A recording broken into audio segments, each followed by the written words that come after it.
Welcome to Archangel Revelations and Prophecies 444. I am Gat, your host. A viewer requested a natal chart analysis, so that's what we're going to do now. Now, your natal chart will tell you everything about your purpose on this life, why you're here, stuff about your family. Might be some past life stuff there. We'll have to see. Careers you might take, what may happen in your lifetime. A lot of good advice, a lot of good counsels for life. Now everybody gets their natal chart done. They receive a free astrological report. This covers all the 12 signs of the zodiac, all 12 houses, the archangels, the 15 archangels, and how they correspond to the zodiac houses and signs. A little bit of stuff on there about tarot cards and chakras.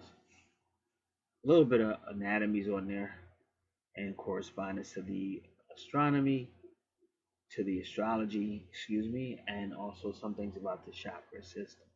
There'll also be some really good websites there that'll help you learn more as well. So again, welcome. Now it's always good to take notes because it's going to be a lot of information. Because what happens with astrology, if you take notes, you can start to file. Once you get your notes, you can start to file like make a section for career, life, romance, dating, finance, love. If there's any twin soul stuff there, any soulmate stuff, and you just have a better idea of things going on in your life. Because I can tell you for a fact, these people will come in your life. Like you may know that a Capricorn's coming.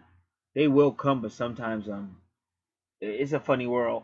It really is. Sometimes like with twin flames, you just don't know how to handle it. So you could be sitting right next to your 20. You guys may not even talk to each other. All depends on healing, where you're at in your life. It's really difficult, and sometimes it's almost wiser to act like you really don't know, or you really are not that enthused, because it seems like if you did act like, hey, I know you're the one because it says right here, I just got a horoscope, and if you tell a person that, they just go running away. So it's one of those things.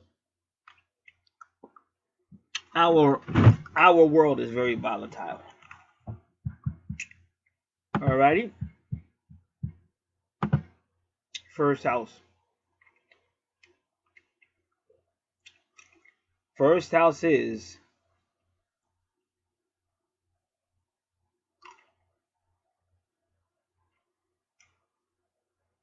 and her first house is in her 12th house.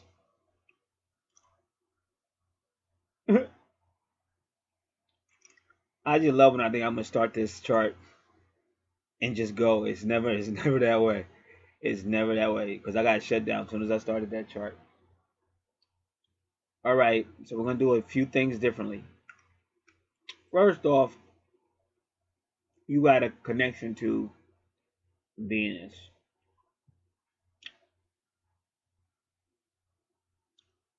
And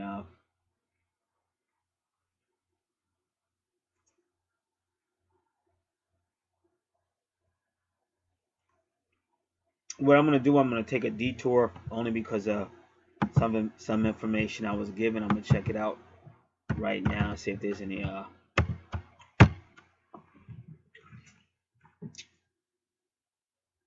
corresponding reason why I was given that information.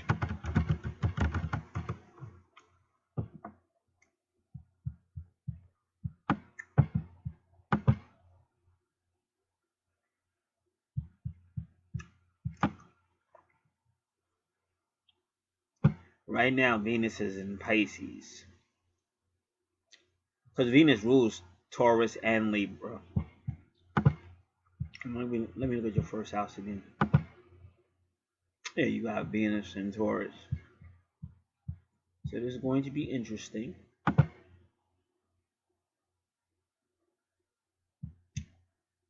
So right now, Venus is in Taurus. In space right now. In the 7th house. And tomorrow is Valentine's Day.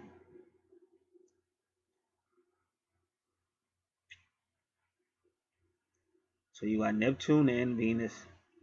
So a lot of people gonna be dreaming about love, a lot of spirituality with it. Maybe even in dreams, spiritual intuition kicks in. Venus and Pisces makes it unconditional love. It's going to be dreamy and idealistic with a lot of healing.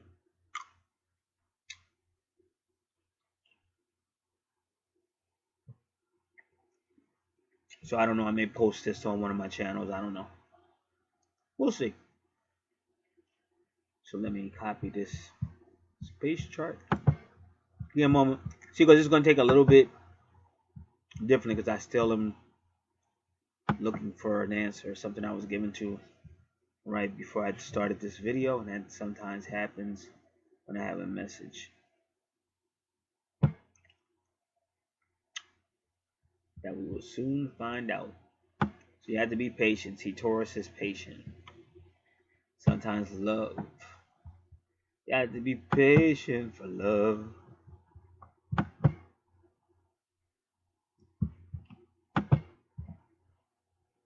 Alright.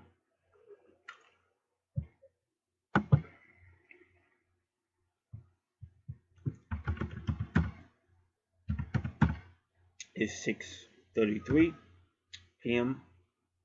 Tuesday night, February 13th, 2018.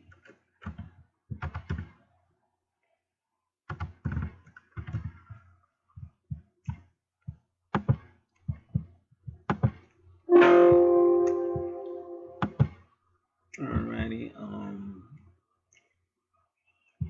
Now I have to go to one other location.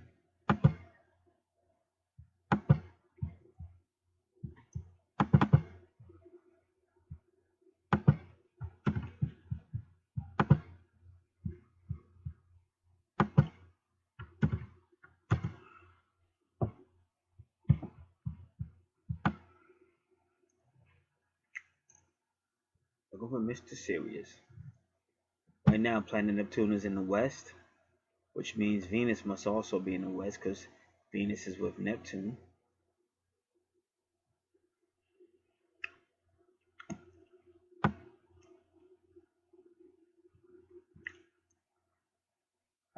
Southeast. Because Sirius is just, the Sirius constellation is just, it's getting so bright. But I've been telling you guys about Sirius for like almost 2 months now. It's almost like a Venus in the sky, and it's really giving messages. I'm pretty sure somebody has to be catching this on YouTube. I just haven't had time to check. But I did prove all the stuff I said. I went to YouTube and found videos and proved everything I said. Alright,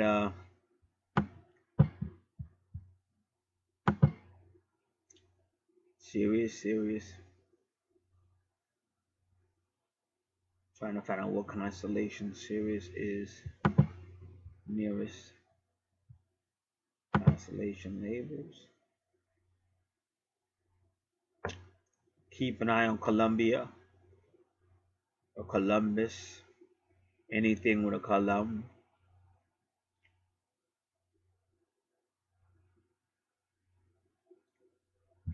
Ironically, they're kind of trying to imply this Sirius isn't that close.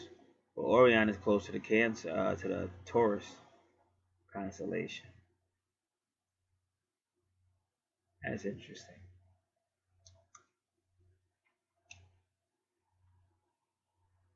So let's go. Let's look at Taurus, Gemini, and Cancer.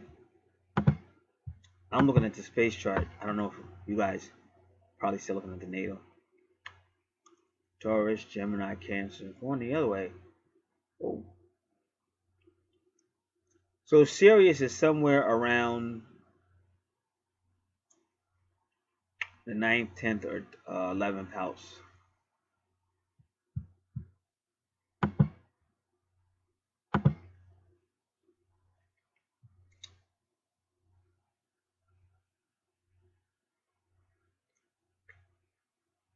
That's interesting.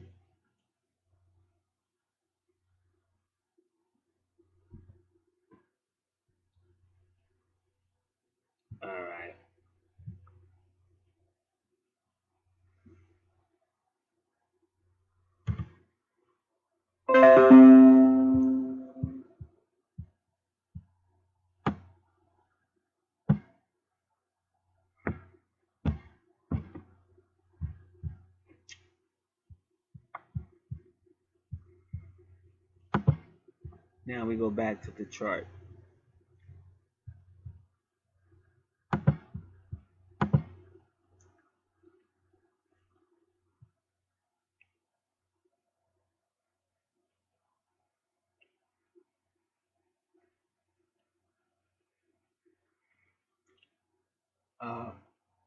You have 27s that are significant. The number 27, significant on your chart. The number 20 is significant on your chart.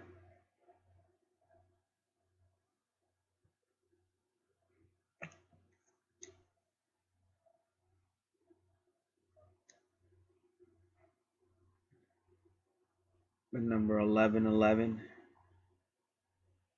significant on your chart. So, before we can proceed, we're being encouraged to do a little numerology.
All right, we're just getting to number 27.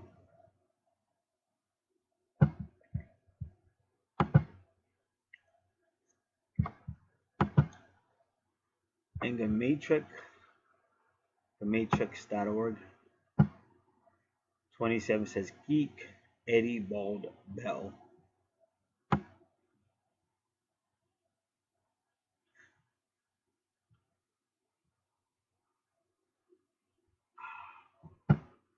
Job, J-O-B,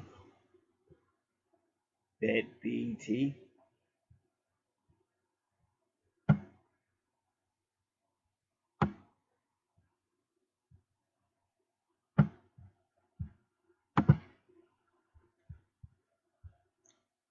The Hydric, number 27. Brotherhood, flowing drops, weep at a 4, transparent, clear, pure, trick, intrigue, a riddle.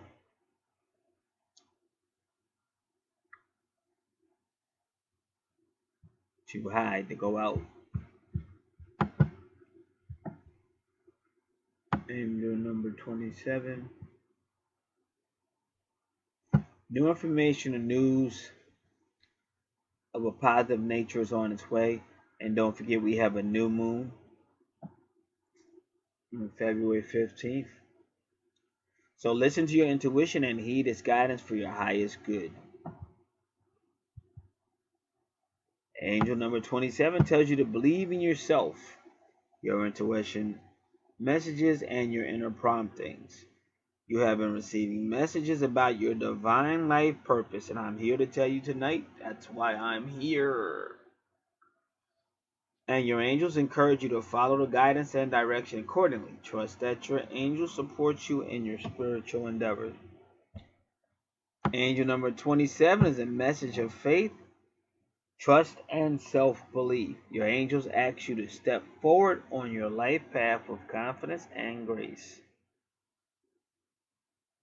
Maintain a positive attitude and perspective, and trust that you will manifest good results rewards and blessings in your life.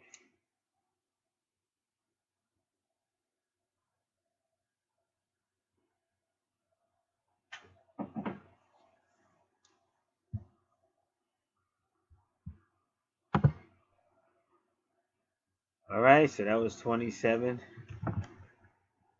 On the asteroid called Curious, it looks like a hook, but that's in your 12th house, but they made it into your 11th. And we'll explain all that because they took your 12th house and made it into your first house. And then you have a 27 as your ascendant when you were born. The ascendant is when the sun went over the horizon at your birth. The EP is the east point, and that's when the sun went over the ecliptic when you were born.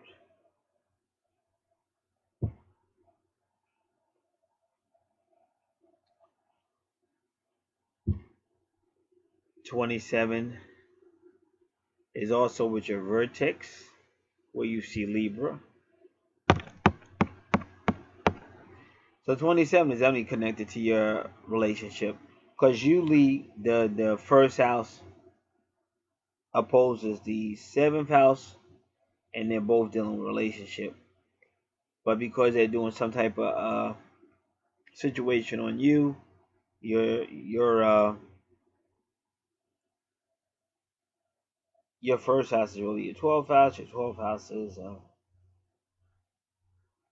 you can't expect to have the ideal count, and that's why they got all this relationship going on in your looks like 6th house, which is more about home. And when we get there, we'll figure out a little bit more about that.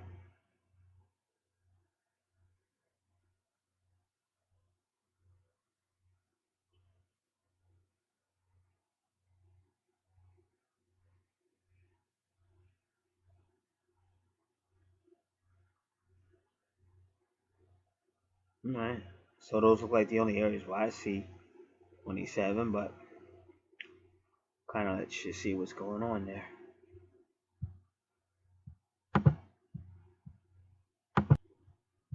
All right. So now, all right. So first thing we're gonna do is the prenatal natal.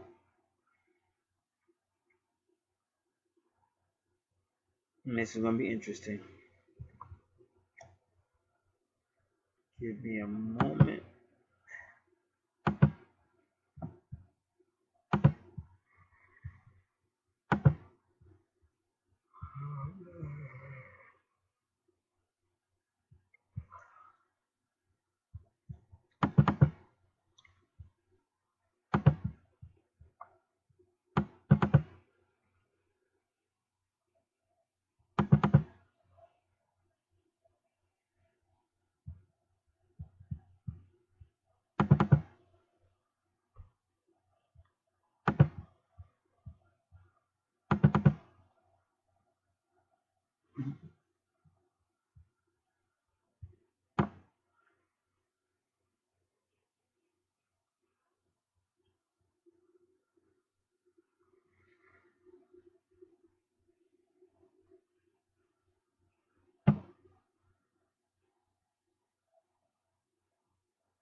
All right. So again, 12th house became the first house. 11th house became the 12th house. And you have Aries there.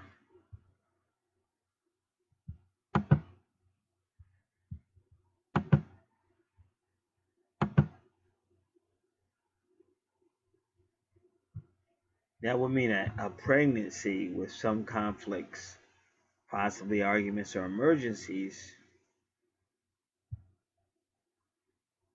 The mother or father may fight to terminate the pregnancy or keep the child. Difficulties with the birth are common. Surgery during the birth or after the birth on either the mother or child side are common.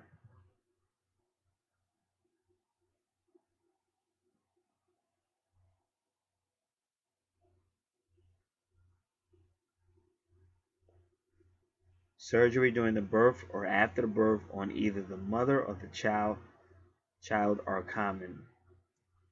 The prenatal experience is stressful for the child and displacement is often found with premature babies.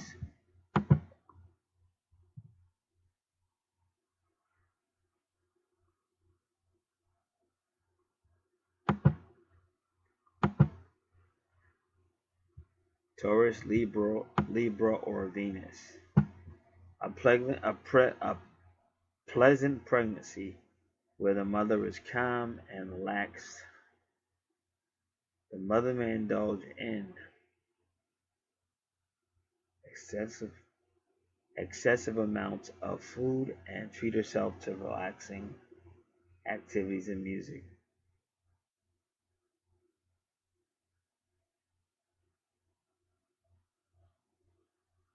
There may be issues regarding money and expense, along with evaluation about possible change in values for the family, either during the pregnancy or when the child arrives. The parental experience is relaxing with the child, and the birth may occur later, may occur late or be induced because the mother does not go to the labor.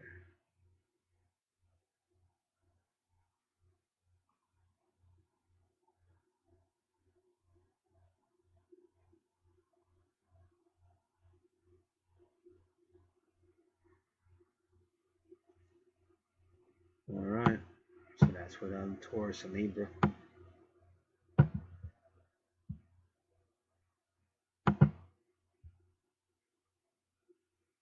So that will cover those two houses for prenatal and natal, in the womb or at birth.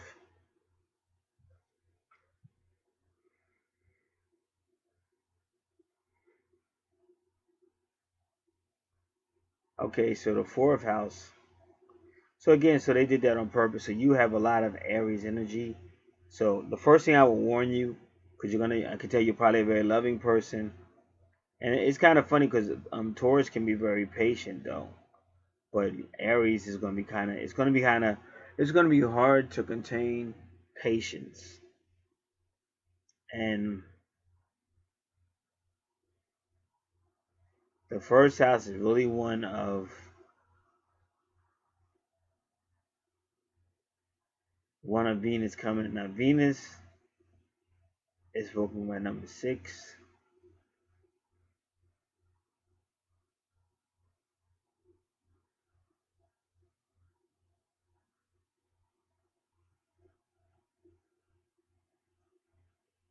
And she's all about love, finance, freedom, fashion, fun, diplomacy, forgiveness.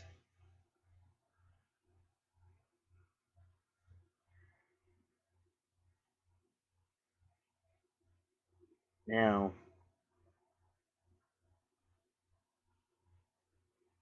Taurus rules the second house. Your second house deals with finances, possessions,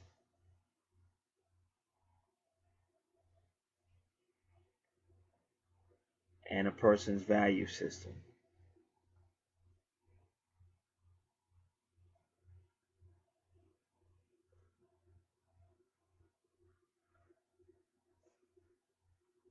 So with a placement like this person probably would.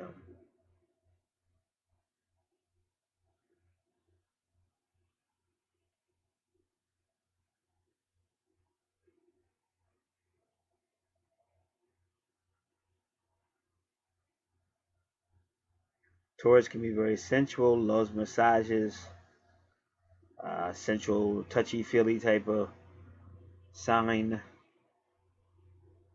and they love to eat too. So this person, because of Aries energy, they will really be looking for that. And anybody could say, "Oh no, I'm not. That's wrong. I'm not looking." But it's probably because they've been through something, or somebody they might have got hurt, and they'll say they're not really looking for it, but they really that's what if they had their way, they would probably want that. Even me, I'm a totally different person, but you see that all on my chart. You see that all on my chart too. You see Venus and the third house Gemini, and I believe Leo's there with the sun and all that. So that's somebody that really wants to, be down with love, talk about love. They really just want to be in love.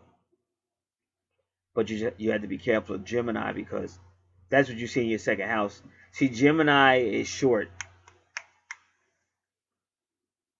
Gemini is really short. So when you have Gemini in your second house with a lot of love and stuff and fun and all that in your first house, you can lose your money quick. Depending on where some of your other signs are, we can even find out if you're the type to let other people give you a sad story and you give up your money or whatever. Um, Taurus has to be careful, because Taurus will sometimes bully people, or just really push their way on somebody, or they value people. Like you really, generally, the universe says you should try to treat people fairly, but Taurus tends to put value on everything. So if he can get more out of Susie than Jim, he's gonna value Susie more. But they kind of warn you to don't do that, because people have feelings.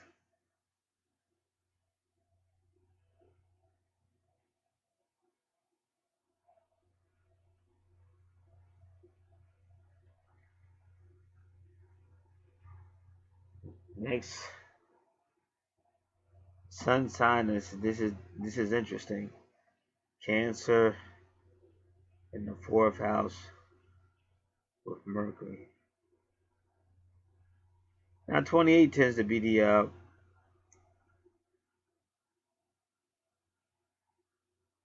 28 tends to be the resurrection or reincarnation number. Osiris was 28 years old when he died.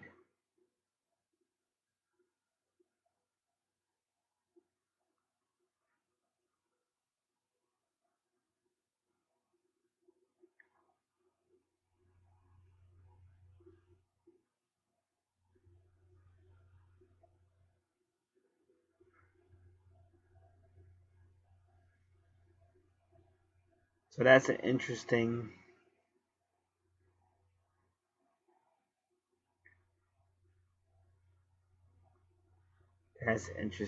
sign to have in your third house.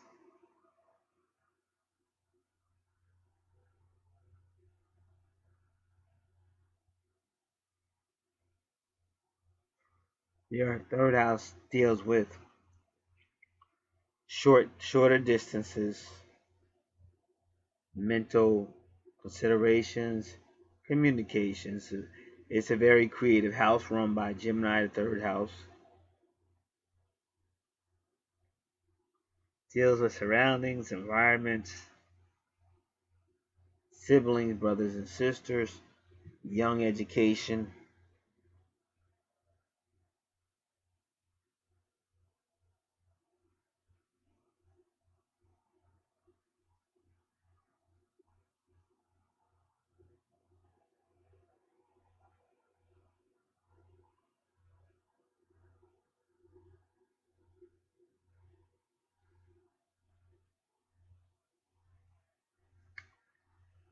Only in relationships is kind of tough, because Gemini is a lot like Aquarius. They don't want to go deep, and they really like they they don't mind a relationship, but they want to be able to move the way they want to move, and they really don't want to feel boxed in or locked in by anyone. And both Gemini and Aquarius are like that.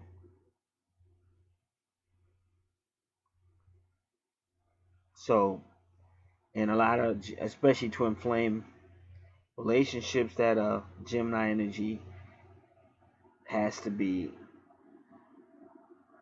helped by the universe, because Gemini's got to learn how to be more loyal to other interests besides his or her own.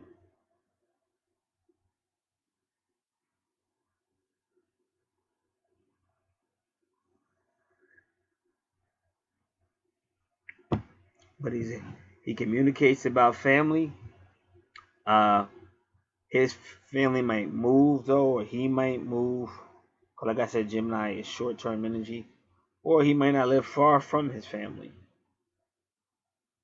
Now, the fourth house, we're gonna do your fourth house right now because of Cancer's right there. That 6-9 is your fourth, represents your fourth house, and that is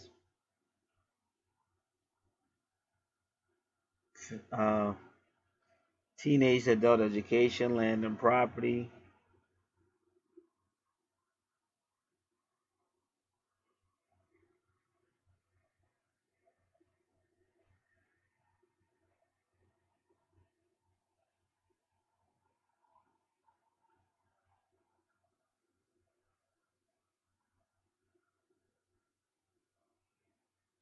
family, ancestors,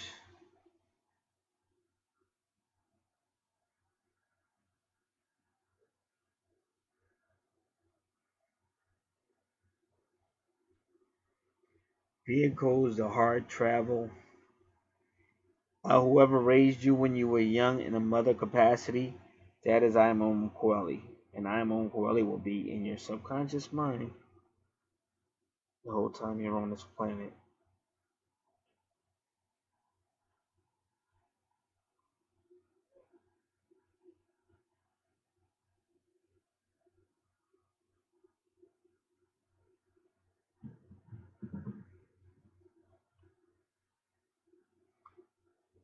But that's all going on in the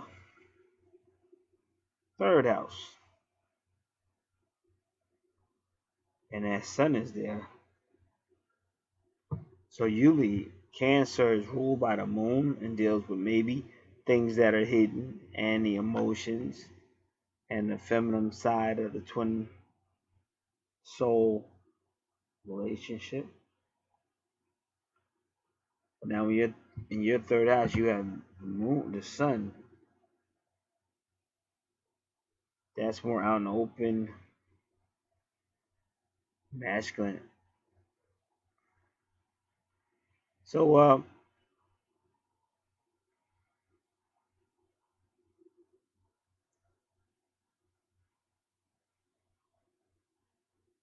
the sun may be helping bring out things that would be hidden if it wasn't for that sun. But either way, with that sun sign Cancer, this is a very psychic person. And again, the either it's going to be her or her twin, because remember this house is ruled by Jeremiah, the twins. Either her or her twin are going to be a little too shallow for the deepness of say a twin soul relationship, because that's still your family. Your twin soul is still part of your family. So that's gonna be her challenge. Yep. And if you notice, wow, see her Mercury is retrograde in the third house, and that's your communication house. So you will have trouble with people understanding you. Now you're gonna have to figure out a way to overcome that. But you will have trouble with people understanding you. You may have trouble with your messages. Somehow they don't understand if you write them, or the paper might get lost, or just all kind of things that are going to really be frustrating you with the verbally for a while. And that's what a Mercury retrograde is. And it even takes us even driving that family energy of the 6-9 into the fifth house, which is still family. But now there is healing. So that Leo in your fifth house is more or less your twin. And your twin's energy is primarily Leo. That's why you see Sun in Cancer. And then you see Leo in Cancer. So that's your family, and that Sun energy, or that Leo, that fire sign, is your twin. And Juno says you'll find a relationship with that twin, and it'll be very healing for you in the fourth house. Now I already explained what's in the fourth house, so I'm not going to do that again. But this person will be some type of leader in that house. They'll be good with children. They'll be fun. They'll be very creative because Leo rules the fifth house. So your third house and your fifth house are the most creative houses on the natal chart.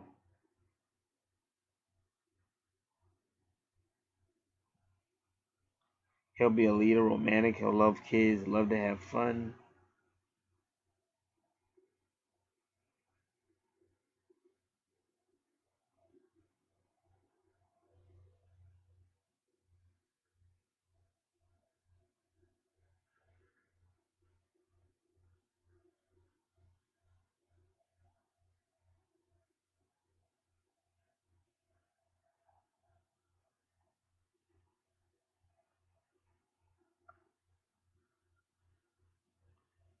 Now,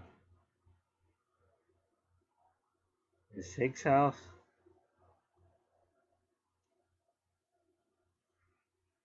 The fifth house.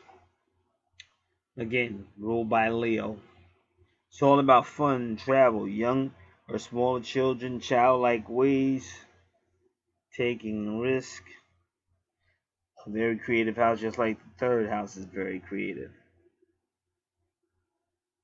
Now you just have to be careful of the Mars, because see, Mars in the fifth house, anytime Mars shows up in any home sectors, you have to be careful because it could lead to abuse.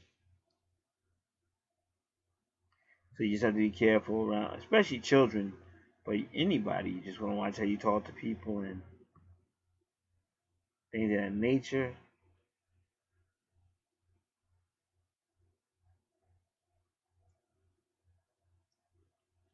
But it might be a very active person, very competitive person, and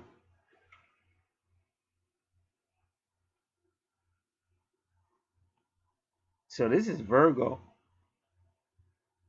Yeah, so like they may love to work out. Like see, they may very intense person. They may love to really work out. They might like competition, competitive things, whether it's physically competitive or uh, board games, card games. But they are going to be very active. But they're about healing, because see, Virgo rules the sixth house, and that's your home, health, children, home, health, healing, daily activities,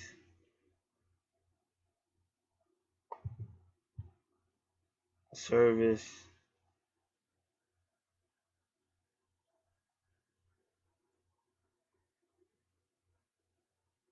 So they just have to be very careful of that Mars energy.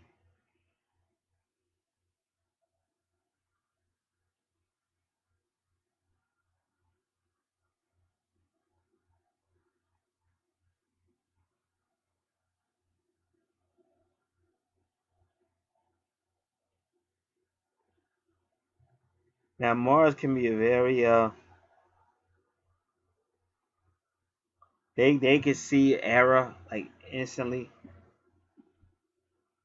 So that's good in most cases. You just have to realize it's necessary in the fifth house. But sometimes for the sake of fun, just if it's not necessary, maybe don't worry about it. But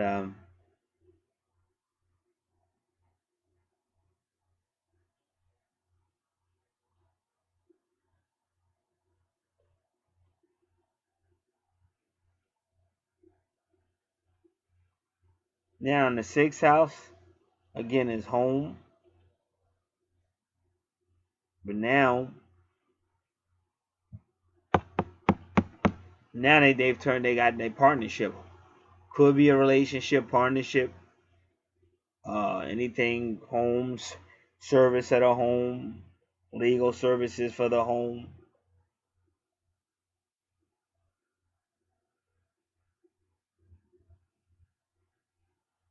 Anything anything lawful for the home, even some types of insurance.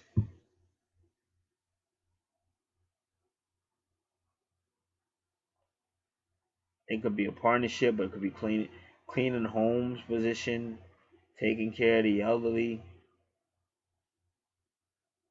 but it's very lucrative. So whatever partnership, because that's what Libra would symbolize, or relationship they have in the sixth house, if they look at it from a financial aspect, it could be very lucrative with Jupiter. And if you notice, the vertex cross is right there. Again, at that number 27.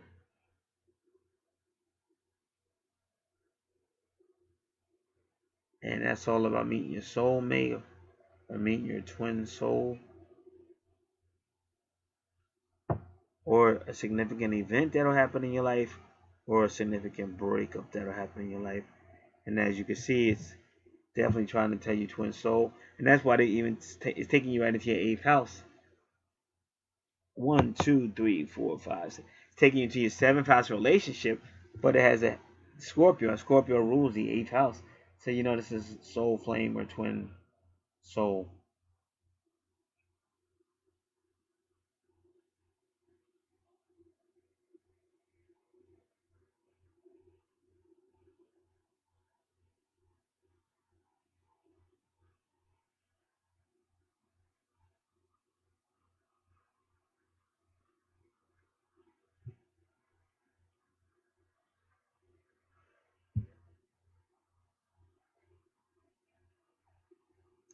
Now,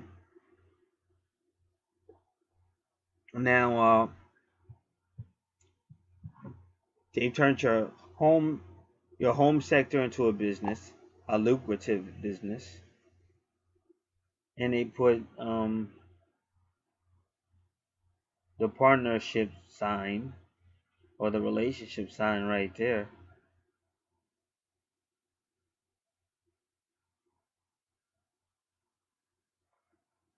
Because when you go back to your money and possession sector, nothing there but Gemini.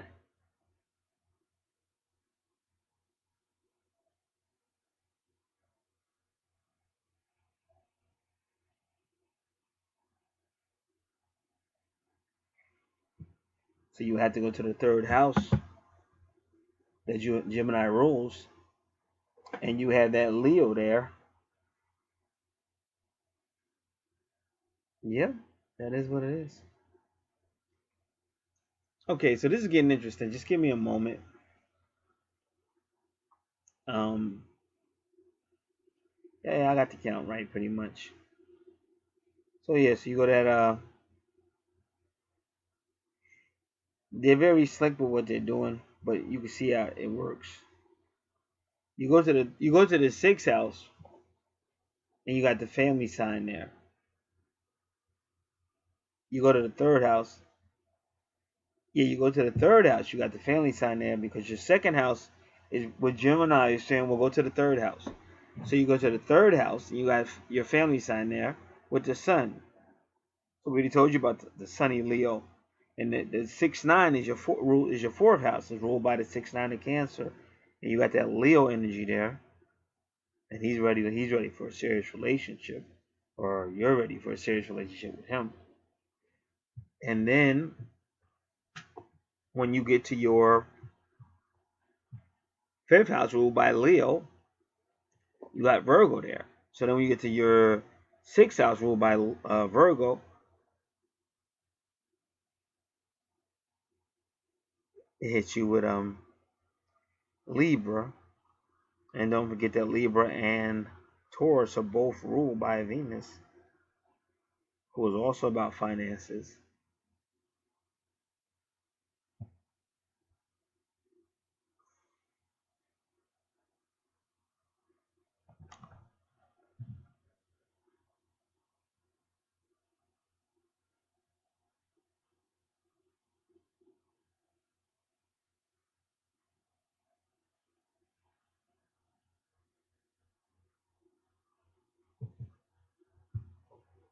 So it definitely looks like somebody will be helping you with this business.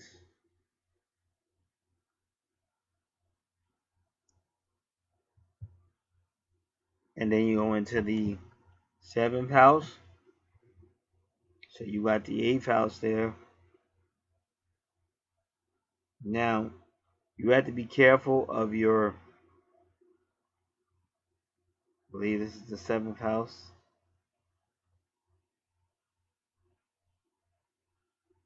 Because your 7th house is about relationships, contracts. It could be open enemies.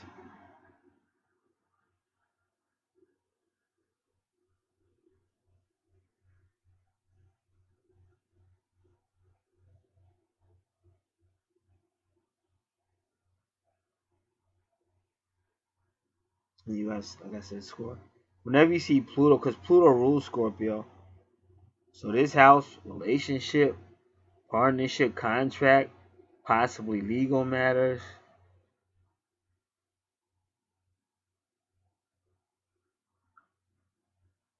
You got to be careful. Law, because it's law, but you got Scorpio there. So you got to really hear what's in Scorpio.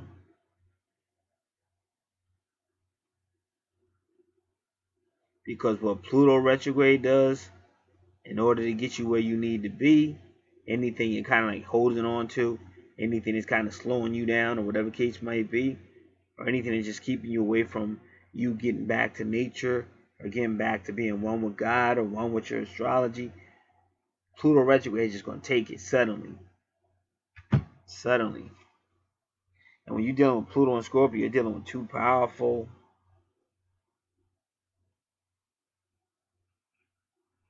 energies. But now, so you got to really listen up, because I'm going to read this list. Because your 7th house with Scorpio is really like your 8th house, because Scorpio rules your 8th house.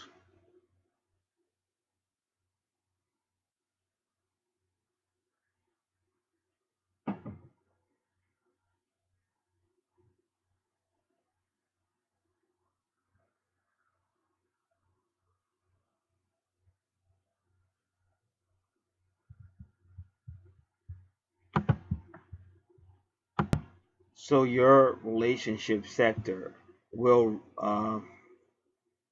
experience a taking away or loss of someone or something. The universe does have a purpose for it, but it will be a powerful impact on you. And see, when you're dealing with Scorpio and Pluto, that is, like I said, it's the 8th house, but it's all about power and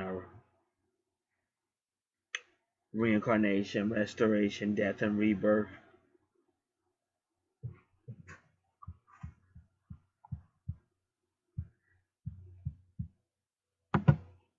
All right, so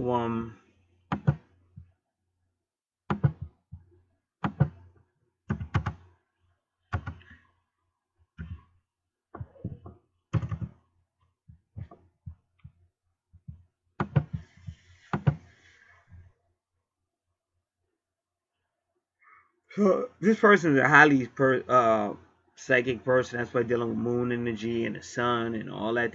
Plus, they're dealing with the divine masculine and divine feminine, masculine sun energies, moon energies. Because remember, Sagittarius is also a fire sign.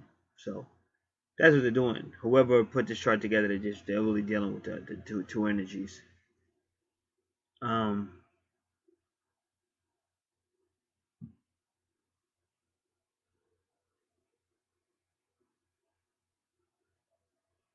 So before we go on a long list about Scorpio in the 8th house, ruled by Pluto,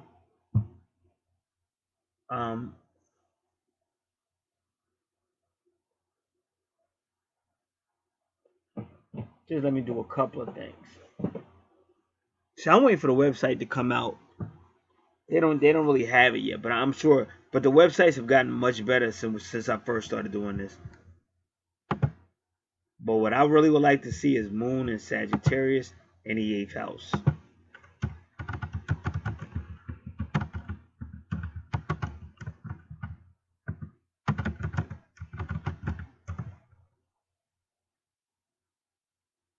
Star Moon in the eighth house here. They like to give you 2 days. They don't like giving you 3.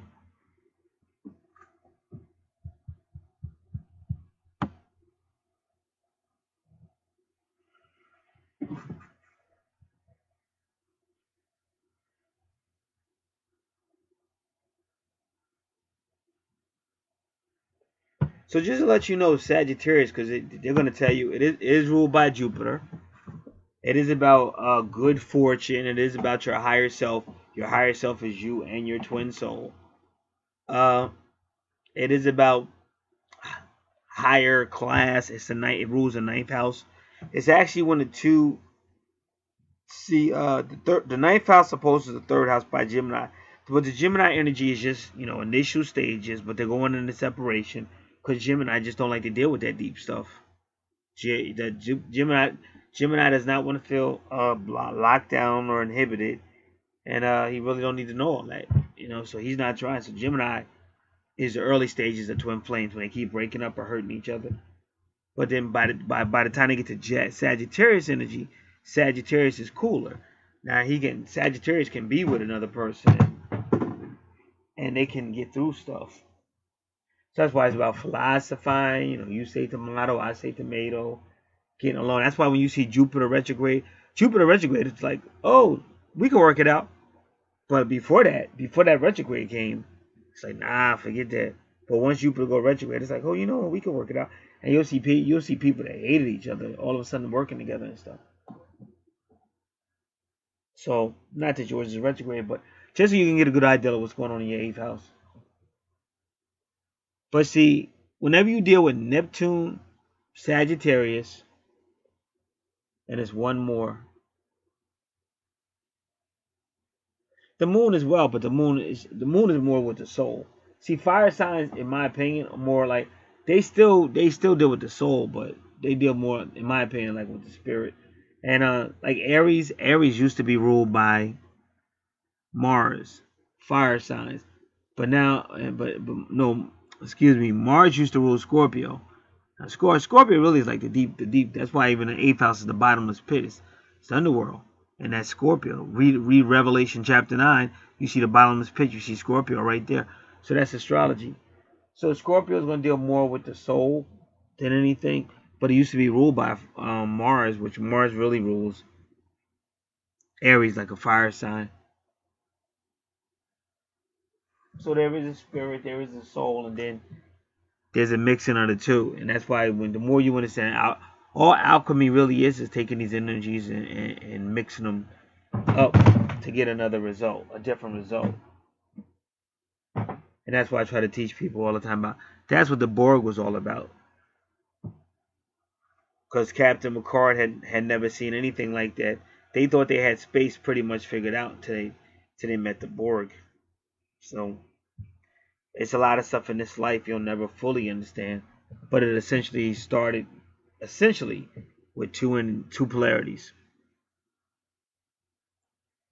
Masculine, feminine, the yin and the yang. So I said Neptune,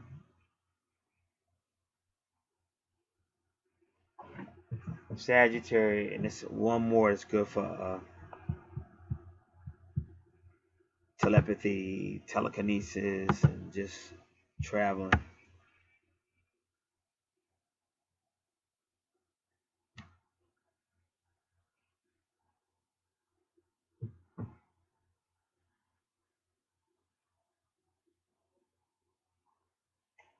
Uranus, and then Uranus rules Aquarius as well. But Uranus you can travel with as well. It just depends.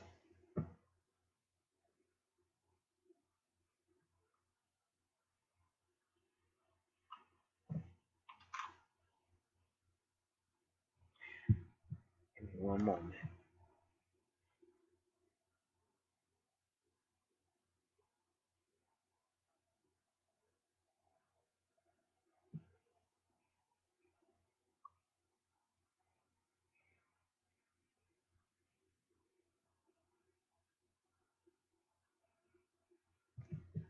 All right.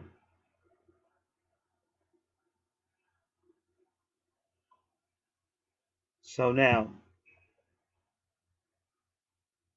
so whenever you got the moon in the eighth house, that's some psychic stuff.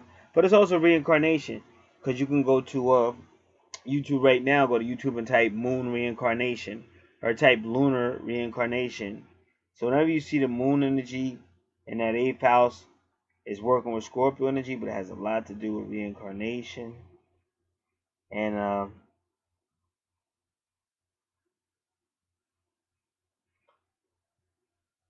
Sagittarius even helps with the communications, but behind this, people talking to different souls, souls from the past, all kind of weird stuff, all kind of weird dreams.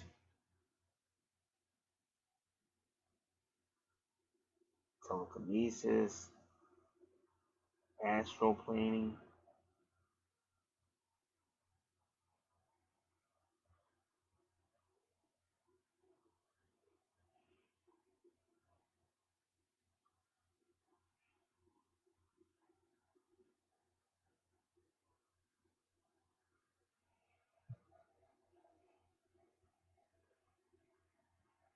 So that's why you had that, and that's your true north node. Is that true north node means this is your life purpose for this life.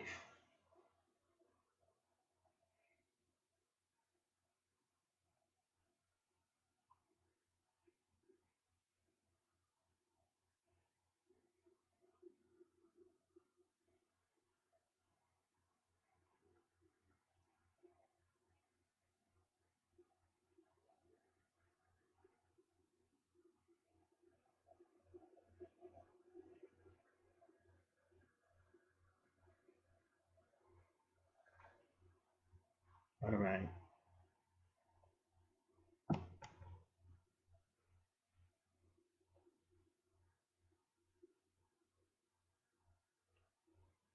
So this person may have writing skills. If they do, they will probably make good money off of writing some of the stuff they see, because they see things as far as Neptune with the dreams, even Sagittarius. So subconscious mind.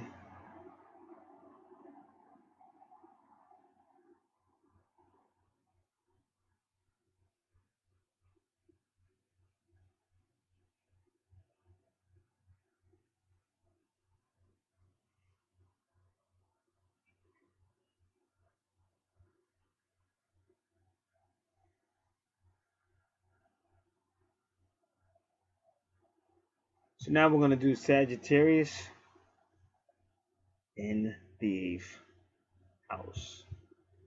No, we want Sagittarius. Let me see. Give me a moment. Yeah, Sagittarius in the eighth.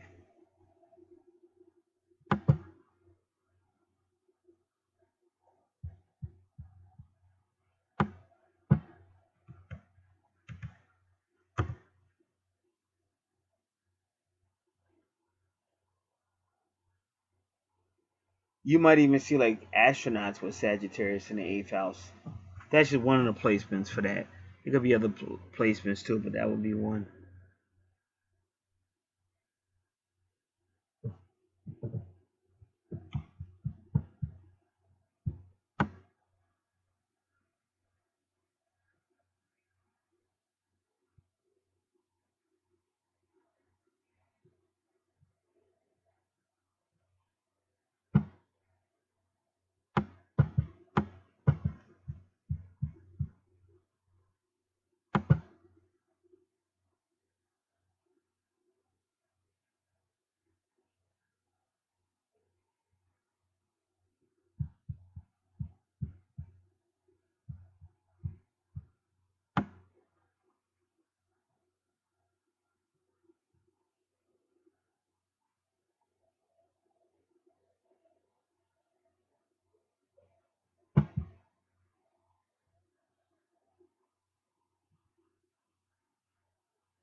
All right.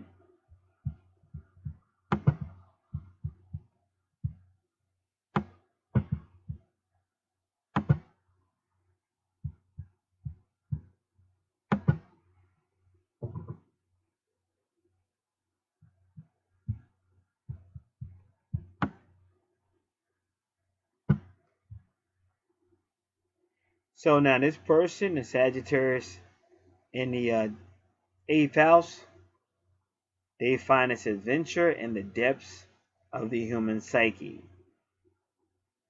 You tend to seek knowledge and wisdom by going deep, very deep. So like I told you, and that's why they can stay. That's why they try to get you into the Sagittarius energy for the twin flame union.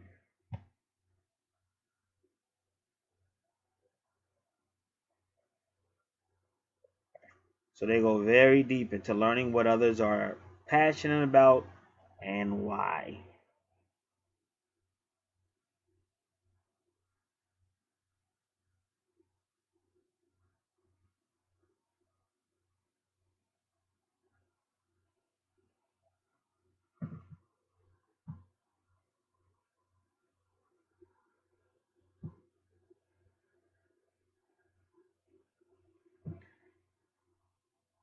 The exploration is often strategic in nature. You want to learn just and how others feel about their money, food, home, and their sexual identity, so you can use that information in order to use it against them if you need to, or in order to get or manipulate them into learning or receiving what you want to teach them. You are very determined to test others. You are very determined to let others know your intellectual power, to let them know that you cannot be outsmarted. And Aquarius is a little bit like that too. However, you may want to recognize that you can also and often use your knowledge and wisdom as your own best emotional defense from others as well.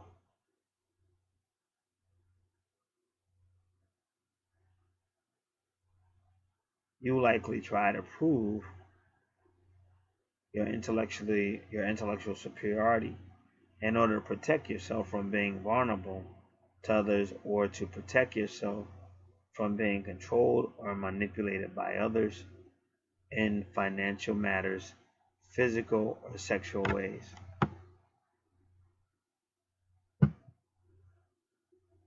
The mental ability and ability of Sagittarius will find release in this house, for this is the house of the search for truth.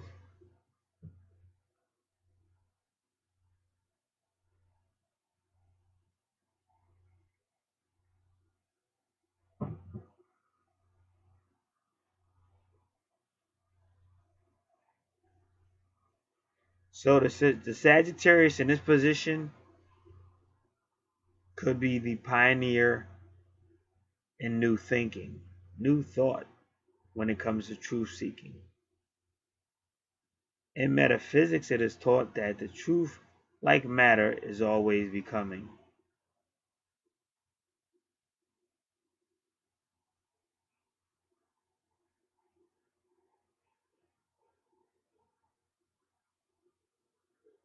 And the Sagittarian, with the rulership of Jupiter, can be very instrumental in adapting truth to the current trends of mankind. The natural rulership of the 8th house is Scorpio, and that is ruled by Pluto. This gives a greater depth to the investigations of Sagittarius.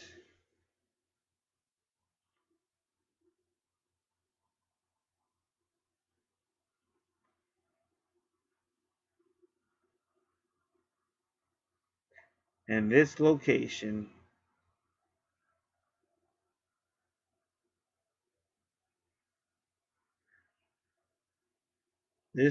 of Sirius Sagittarius on the crust of the 8th house, as well as the 12th house, that would bring out the spiritual values, so that the Sagittarius can be very spiritualized individual.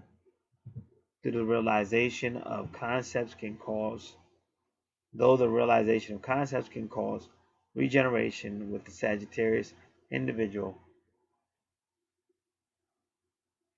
himself, there is a frequently more of a giving of the energy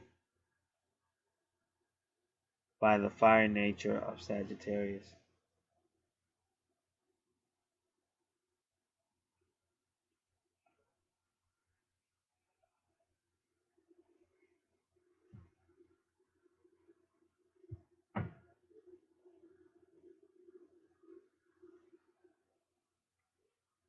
All right.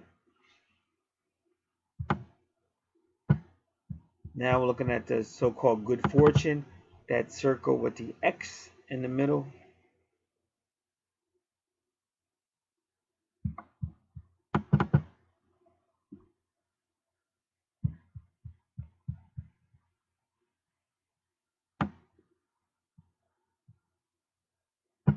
Good fortune in the 8th house.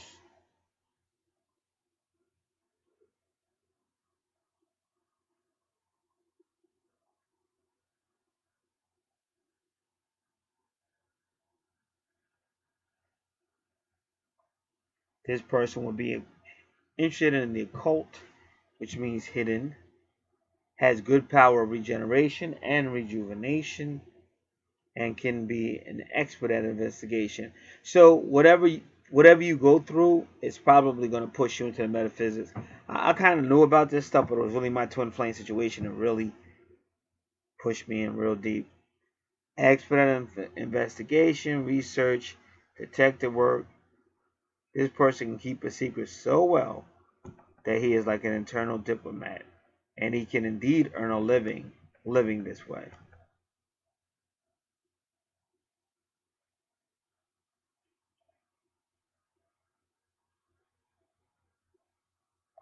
But this person can also make a living based on the talents of other people, such as a manager, theocratic agent, or manager of other people's money.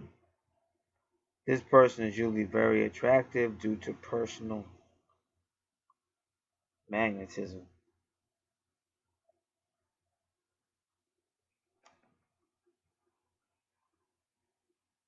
All right, good fortune.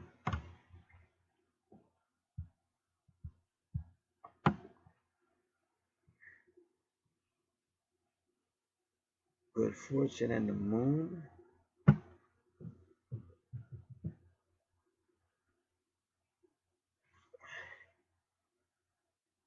Let me just see. So this person was probably born at sunrise.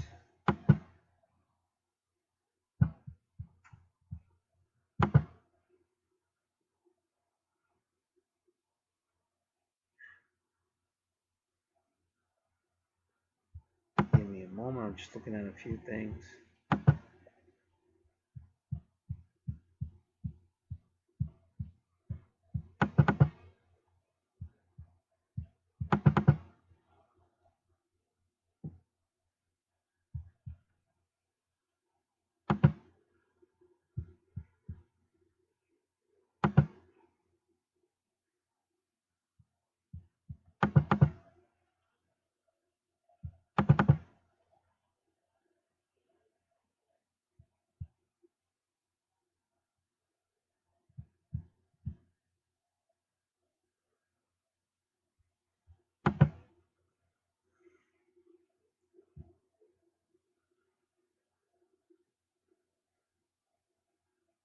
Let me do this again.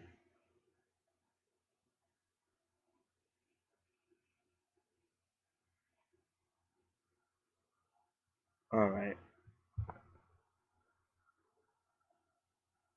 So the emotional nature, nurturing nature, security themes of public life will be an event, an avenue for achieving good fortune, happiness, and success. So emotional nature, nurturing nature.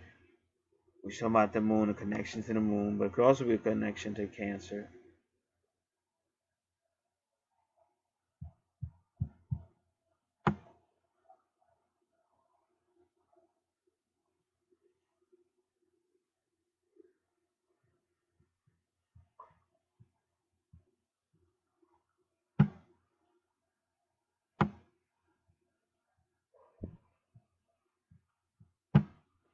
Good fortune to Sagittarius.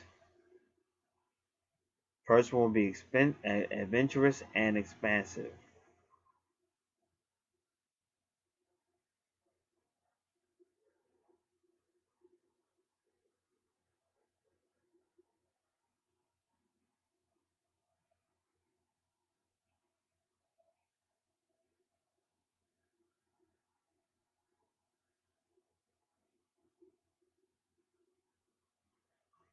So they'll be reaching out to vaster mental and philosophical horizons. So now we're going to start reading what this person might find themselves involved with, because this is what's in the 8th house. But what we read for the 8th house ruled by Scorpio will also be in the 7th house. And again, it's going to be something that takes something away in these areas, but that's in order to push the person further. And at 22, that Pluto retrograde is at 22 degrees, which is 1111, the twin flame number.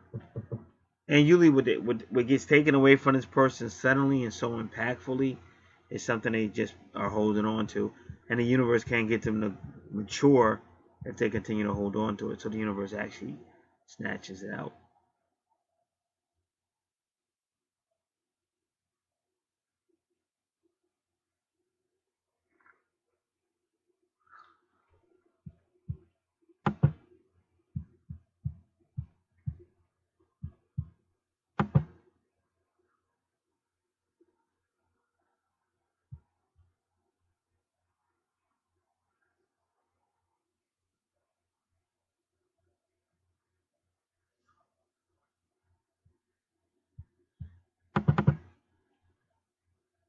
Alright, so to the 8th house.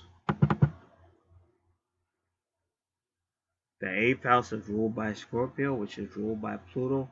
It deals with secrets, sexual matters, mysteries, doubt, accusations, suspicions, supernatural, psychic abilities, internal plotting, internal indignation, conspiracy, vengeance, revenge, anxiety, esoteric knowledge, forbidden knowledge, hidden knowledge, obsessions, addictions, compulsion, power struggles, manipulation, power management, manipulations, power struggles, where he said that abuse, greed, lust, compulsive behavior, codependencies, stalking, intense, very watery emotions, arguments, debates, tauntings, fear, revenge, intensity, psychic abilities, great transformations, high sexuality, doubt, debt, taxes, IRS, legal matters, court, lawsuits, inheritances, law breaking, shared resources, finances. See, whenever you see Libra, and I do believe Libra's in your Scorpio's in your 7th house ruled by Libra. Whenever you see any type of placement like that, you got to be careful because that could be legal matters. Scorpio is just like a lot of watery emotion and a lot of power struggle. Legal matters, court, lawsuit, indignation, law breaking, shared resources, finances, business, karma, other people's money, the soul, reincarnation, afterlife, birth, death, resurrection, rebirth, regeneration, rejuvenation, animalistic behavior, freaky, down and dirty behaviors, philosophical, psychological.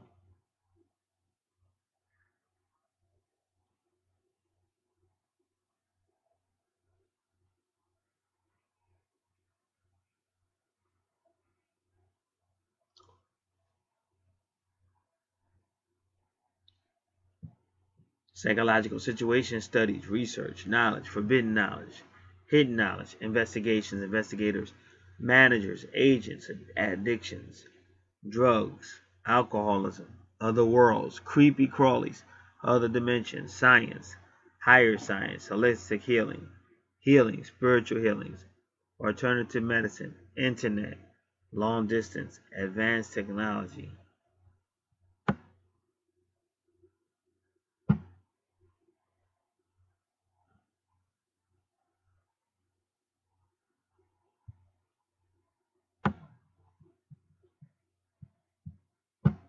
Alchemy, metaphysics, sacred geometry, things that are forbidden, taboo, astrology, knowledge, hidden knowledge, aliens, higher life, deceived persons, astral planning, telekinesis, telepathy, dreams, interpretation, animals, enemies,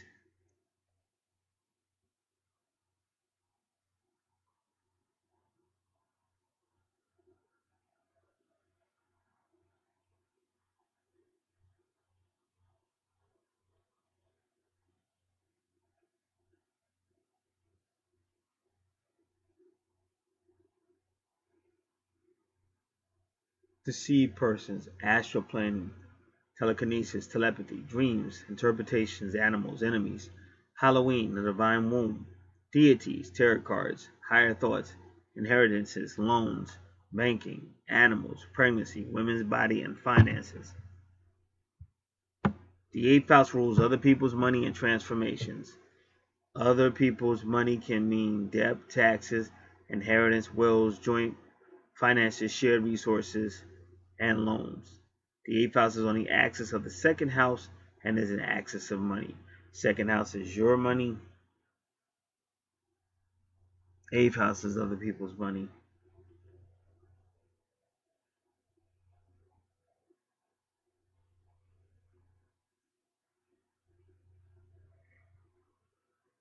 Transformation can be mental, emotional, physical. It could be sex, start of life, pregnancy, process of life, and major transformation to a woman's body, and both literally and or figuratively.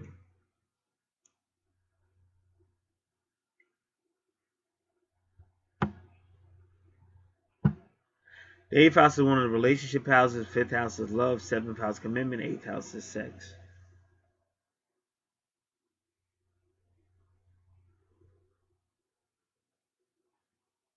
So again, whatever's getting taken away from you, maybe pushing it so that you can start to solidify with your spouse in the eighth house.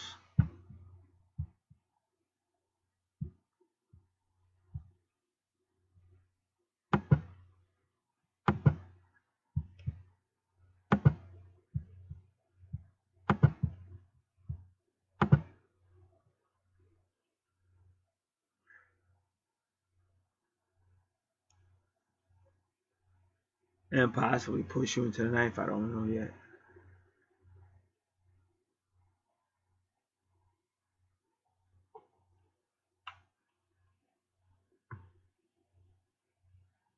Okay, now the ninth house.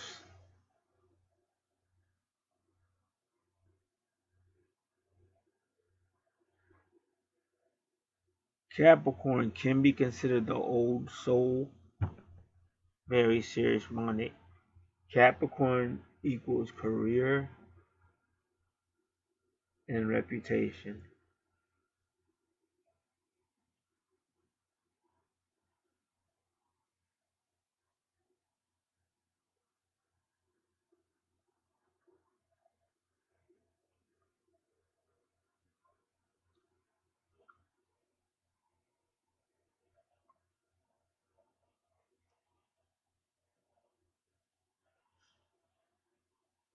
Now, at 2020, and even two. All right.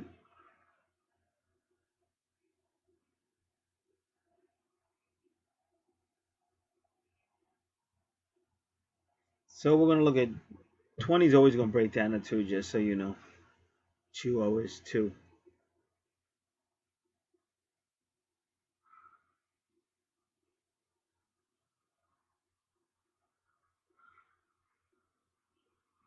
So remember, the ninth house is about long distance, philosophy, religion, spirituality, language, foreign, anything long distance, art and culture, in-laws, and even the law.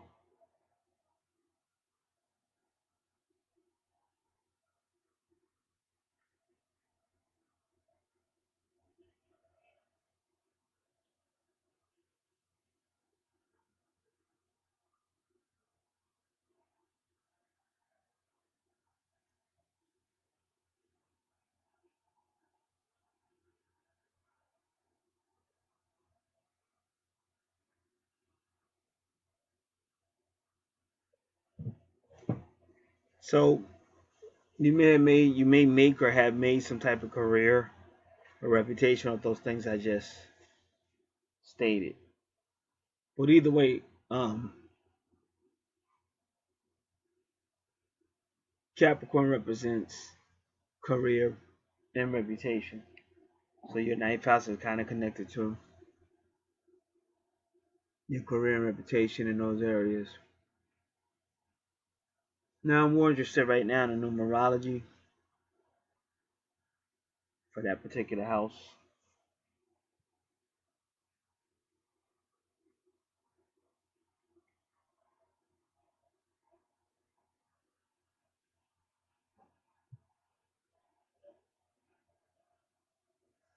So let's go for it.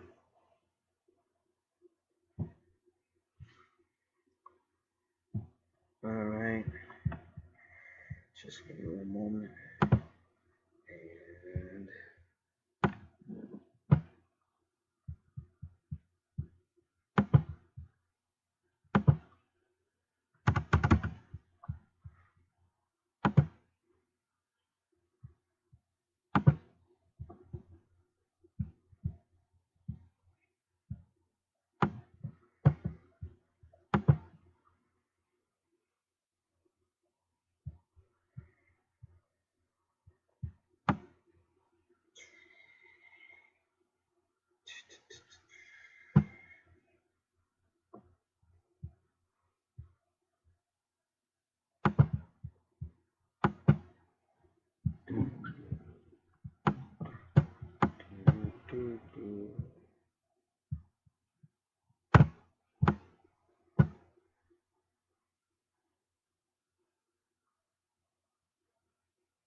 And Hebrew Gematria, Bill Hydrick, 20.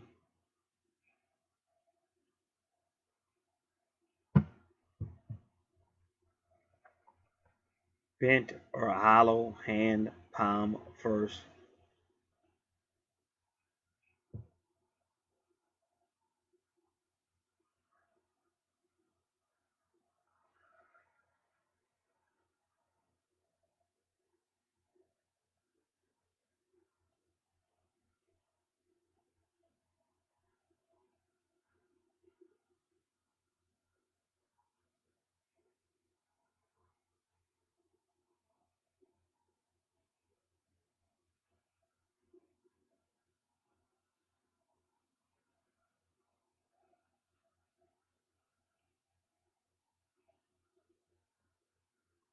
As a prefix, as like, as if, about, as a particle, as like, as it were. It also means blooming.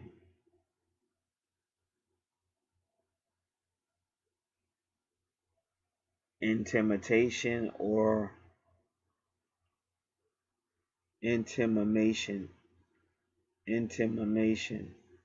Like intimacy, intimation of declaration.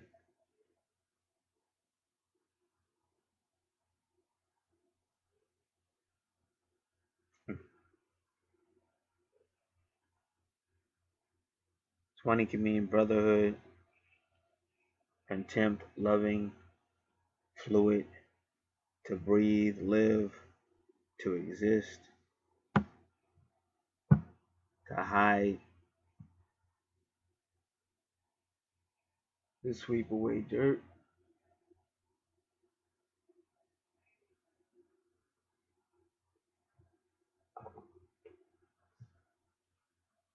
to twine, bind, to spin, loving, battle shout. That's for 20 for Bill Hydry. 20 for Gematria. Just different words here and there, but nothing really go ahead.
We're going to do 2020.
So now 2020 is telling you to display compassion. So that's interesting.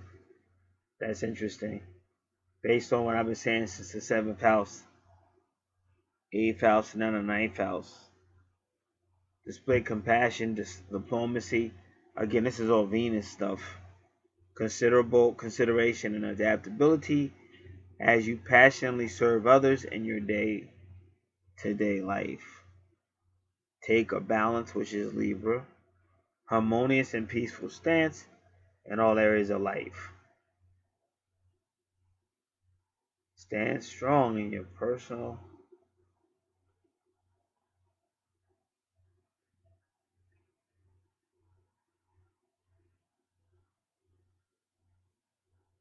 Take a balanced, harmonious, and peaceful stance in all areas of your life, yet stand strong in your personal convictions and act accordingly.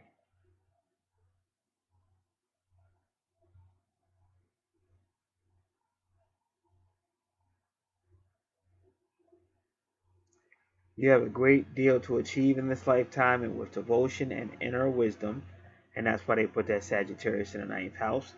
And now we're looking at the house ruled by Sagittarius. You will be able to successfully manifest your desired results on all levels. The angels give you guidance and energy that enables you to live your life with love, harmony, compassion, and balance. Just like I told you, to bring the twins together in order to serve your life purpose and soul mission with enthusiasm and optimism.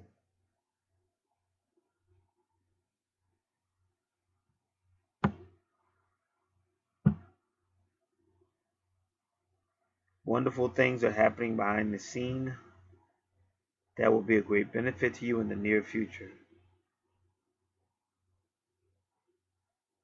You must learn to believe that they are going on in around your life.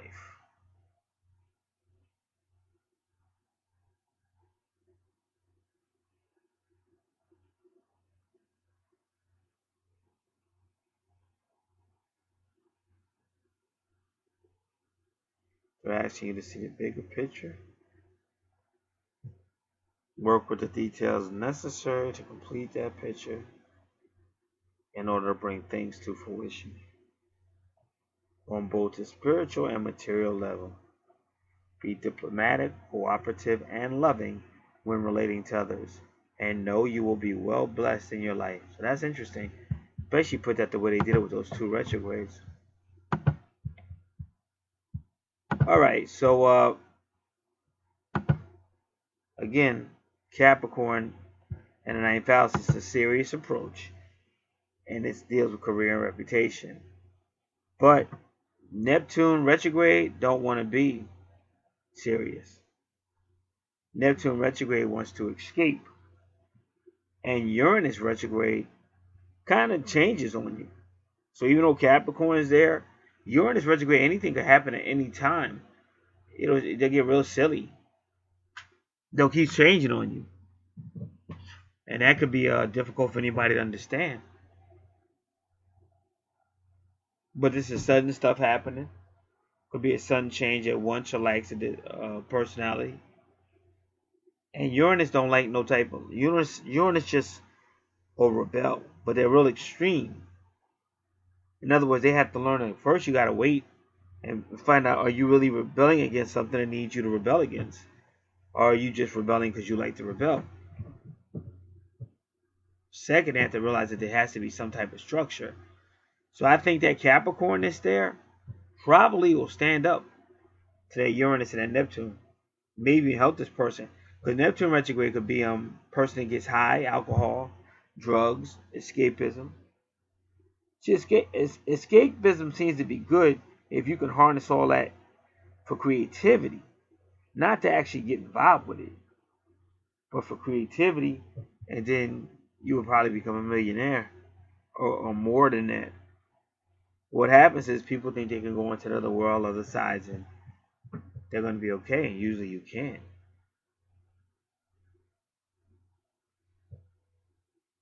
So that's your ninth house.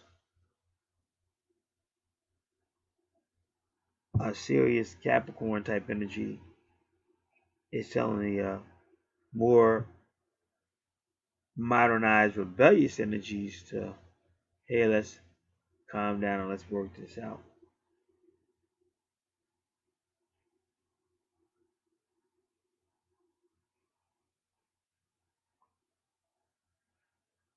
So that's your Uranus. Some things happening, things changing, hard to understand, can't grasp what's going on. Neptune's and Uranus will just think somebody's trying to get over on them, think somebody's trying to bully them, and they're ready to stand up for themselves, and they got to learn to just calm down, approach things differently. And Neptune retrograde, if not encouraged, if left alone, Neptune retrograde will tend to run. They go into any type of fantasy, whatever, because they don't want to deal with reality. And even if they're working at work, their mind is still daydreaming. And that's why I told you, whenever you see Sagittarius and Neptune, that person, their mind gonna be all over the place. Past lives, present lives, astral plane, all over the place. And so I think that Capricorn energy is trying to keep both of them well grounded.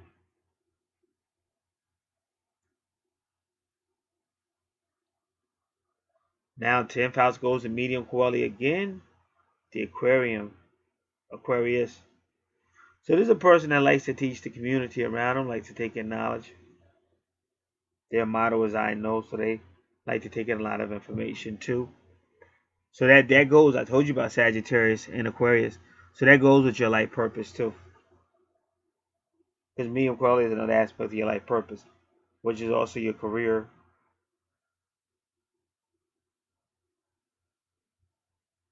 Now, we'll look Saturn, but you got to be careful of Saturn retrograde in your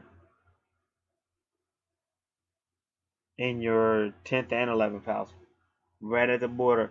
But you see how they did you? You have 11, 11, 11. So I would love to see the numerology for 11, 11, 11. That shit's crazy. That's what. No, look at it. You have 11, 11, and then you have 11, 11. Woo! They're really messing with you in your 10th and 11th house. They are really messing with you. And they wanted you to know it wasn't no coincidence. So we got to really look at that house. But before we do,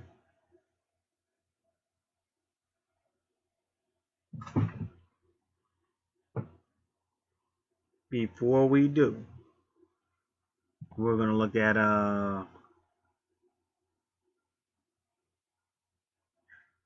just so you know about Aquarius. Aquarius, they really do want to help the people and everything. But what happens with Aquarius is sometimes they act like they know more than they really do. So you just have to be careful. And see what the universe tries to encourage Aquarius to do is to really care about the people. Don't just go, oh, the people, they need help. Oh, the people. But you really don't care. You don't really care about little Bobby. And, it's kind of, you guys, they like, Aquarius likes his freedom. Aquarius wants to get out and have free. So he doesn't want you taking, he doesn't want you taking up too much of his time because he got other stuff he wants to do. So, so they care, but not like, but the universe will try to make them really care they'll give something up for little Bobby. They'll sit out there all day and listen to Bobby if they can. And listen to Bobby and spend time with Bobby. See, that's what the universe is looking for. But nowadays, a lot of people just be busy and they just don't have time. Bobby, we're going to help you, but Bobby, you're going to have to learn how to man up. Bobby, stop crying like a wimp, Bobby. It's a rough world out there. You're going to have to man up, Bobby. I had to, so you. So that's kind of like where we're at. Not all, I know I am. Bobby, I'm busy. But that's kind of what the universe is trying to get you to do. That's why even with the twin flame thing, because I was like, I got real cold by the emotionally cold, especially with relationships. So by the time my twin came, I didn't really want it. But by the time I was over, I was broken and crushed. And I was listening to a radio station where a Christian preacher said, well, listen, you say you got your heart broke. He said, you got your heart broke, but at least you got a heart. He said, at least you got some feelings. He said, because it's a cold world out there. So be glad you got your heart broke. Well, that means you got a heart. It means you care. And that made a lot of sense to me. So sometimes we got to go back old school. For all the old timers out there, you got to go back old school. Where you made time to play with the children and play with the kids and play baseball and go to the park and stuff. And stop using the fact that you're just mad at life to say, hey, I'm busy. Sorry, Bobby. Learn how to man up, Bobby. So that's kind of what they try to teach Aquarius in astrology. To not just help the people, but actually care about the people too.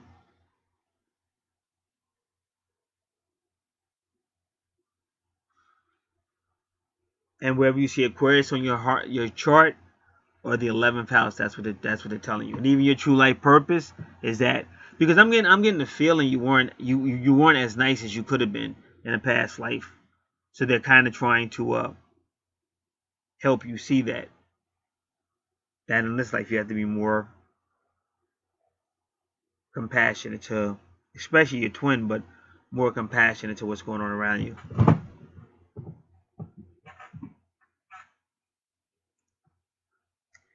Now, just me talking, Uranus retrograde and Neptune retrograde are of concern But my biggest concern is Saturn, especially where it's at, and I will explain that. Now, Pluto retrograde, that happens in life. You're going to lose shit. But sometimes with twin flames, you know, it's for the best. It may come back to you. Everything's a learning thing. And it's still going to hurt. Like, if you lose somebody you really care about, it's still going to hurt. But you're not going to, as long as you're on this life, you're not going to get past that Pluto retrograde. I mean, even if Pluto retrograde is not on your chart, something you're going to lose something in this life is going to hurt.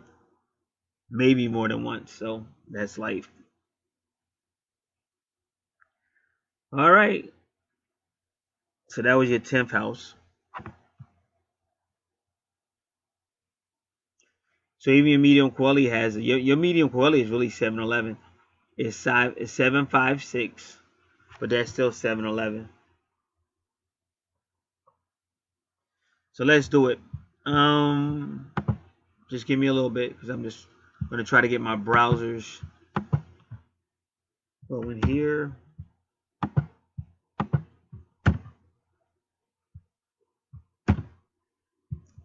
Let me do it again.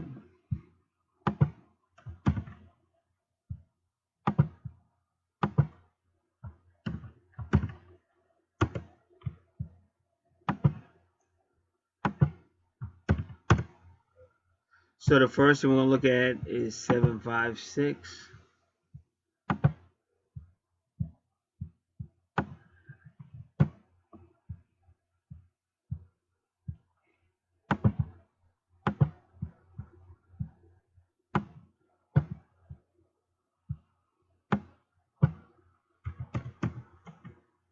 Now, if you notice, you have a lot of challenges, and the more.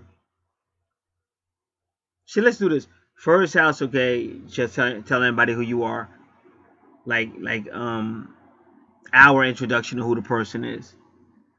Second house, money and possessions and how they value things, okay. Third house, okay, third grade education, the community around you, creativity, thinking, communicating. Fourth house, family, okay. Teenager, adult education, real estate, property, the heart, ancestors, vehicle. Fifth house, fun, small children having fun or just childlike ways, taking risk, creativity, romance maybe. Sixth house is service and home, service to others and home. Daily activities, co-workers.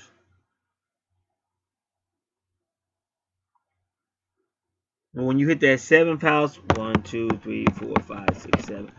Seventh house, that's now you got to mature a little bit. Why? Because now you got somebody around you. If you're in a relationship, you're probably going to be around this person for a lot. Might even be married to him. Who the heck knows? So as soon as you hit that seventh house, bam, 22, and something's going to get taken away from you. Bam. Then eighth house, wow. Going deep, true north node. Wow, a lot of psychic abilities. All right, so now we're getting a little bit more mature. Ninth house, this could be foreign. Either way, it's supposed to be higher up. Higher understanding, philosophy, long distance, religion, in-laws, the law. So now you're really getting there, ninth house. So this is some type of you're growing up. Then 12th, you got a little maturity. Well, 10th house, you got a little maturity. Now you're kind of even trying to teach other people with that Sagittarius energy. And Sagittarius rules 11th house of friends, association, groups.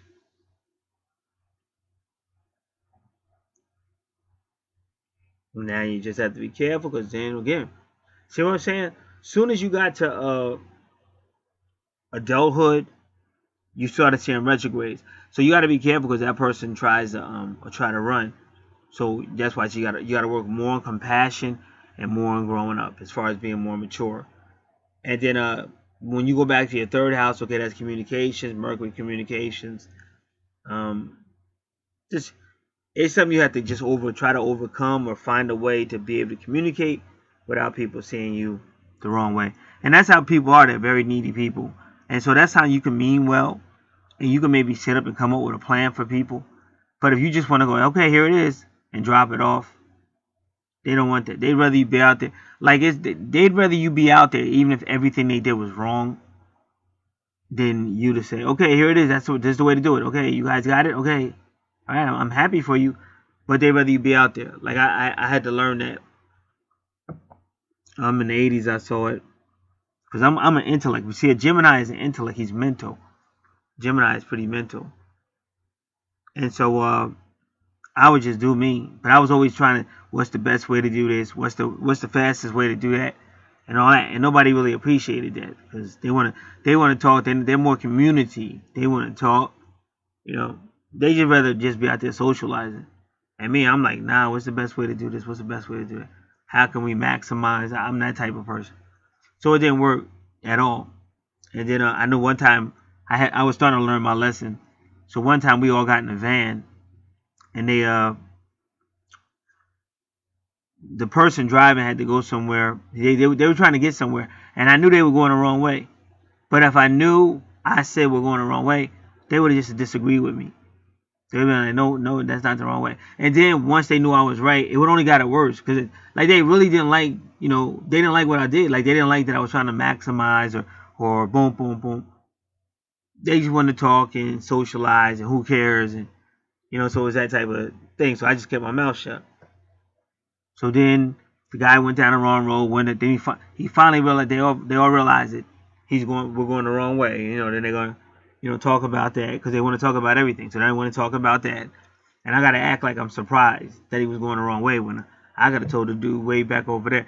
So the point I'm making, this is the world you live in, and it is what it is. So because it's funny because I have my medium coeli is Saturn retrograde with Aquarius, just like yours, but mine is in the 9th house. So this is why I'm telling you all this, but not just because of me, because I just noticed it. Not because of me, but you got all those 11s. So they're trying to tell you something. And I got the same kind of stuff, like I think 29 on my chart, 11, because my number is 11. 11s can be very sensitive, but they can also be overly sensitive. But sometimes when you have all those 11s, because you're highly intuitive, you can be an empath. But again, the purpose of your chart is to tell you what's going on, and just to show you what the universe might be saying on what to work on. Because I got something ringing in my head, and it won't stop. Like something I think, because I was saying, what's the most cruelest thing anybody's ever said to me? And no, I had a lot of cruel stuff said to me, but the only thing that stings me to this day is something my sister said to me a long time ago, my younger sister. She's 3 years younger than me. She said, you always talking about daddy didn't like you. She said, daddy ain't like you because you was a bitch.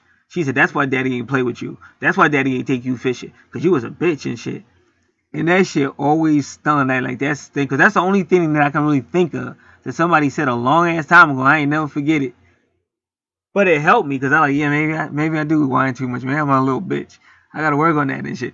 So to this day, because things are changing, I got a lot like I'm more like a caregiver now, and the flu just hit this house, so really was really affected my mother and stuff. So I got to be a different person to a certain degree. Now, don't get me mad. I mean, don't understand. People that know me from when I first came out here, I was a totally different person.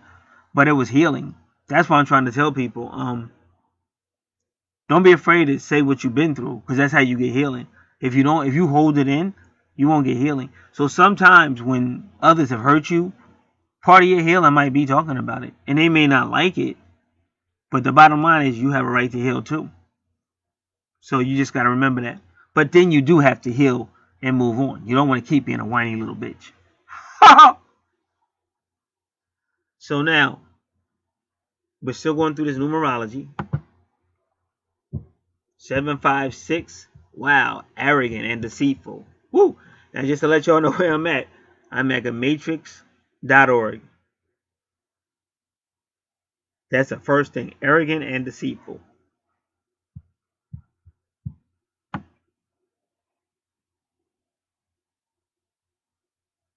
They are dreamers. Because now I just want to explain this to you. See, it is, because Aquarius can be a dreamer. See, Aquarius is an air sign, but it can be watery though, and that's why they gave you like waves of water. And Uranus rules Aquarius, but Uranus is associated with the Archangel Uriel, and he's the fire of God. So that's like fire, but he's an air sign.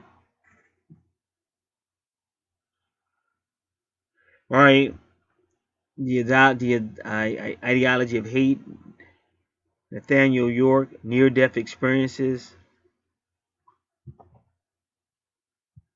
September 9th at 9 p.m.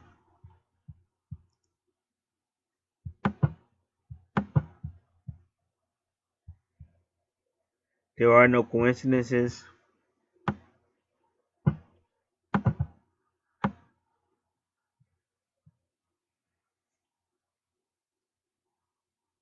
Under the Moonlight, Libyan Desert, Satanic Narcissist.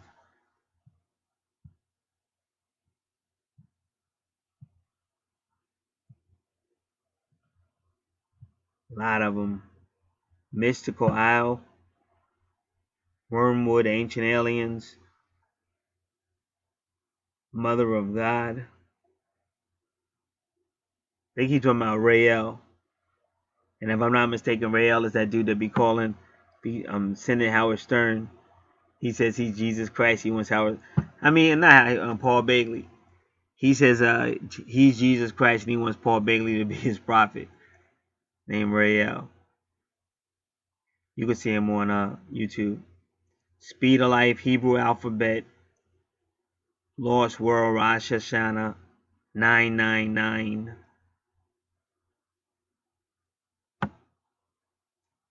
Kelly Monaco,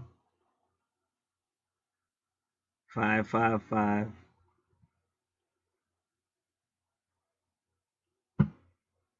He will cover you with his feathers. He will shelter you with his wings. The lamp of the Lord searches the spirit of a man. It searches his inmost being. It's a lot of other stuff too. You can't read all this.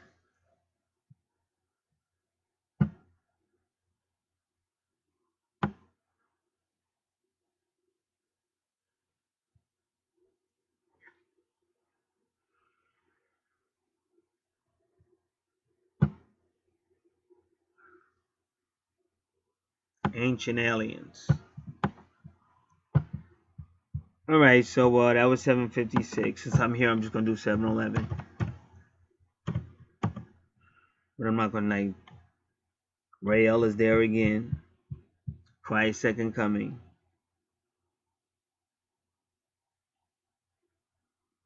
From sea to shining sea.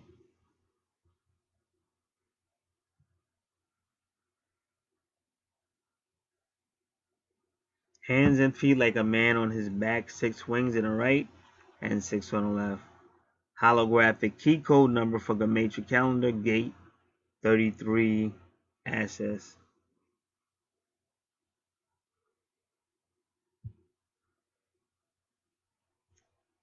How can he be so happy that I wrote and then go out and treat me so badly? There are many angels out there to guide you, but you don't see them.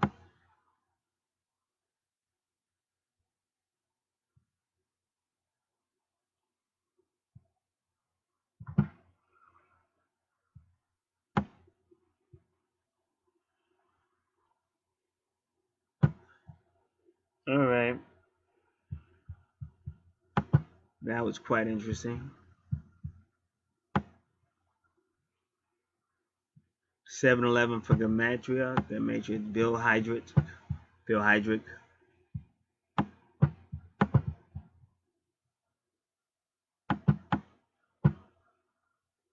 To turn the face towards.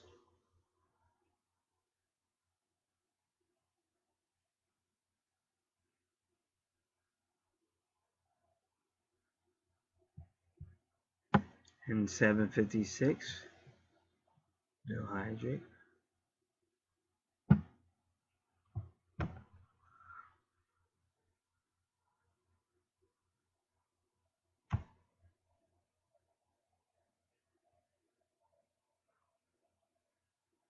Sephiroth.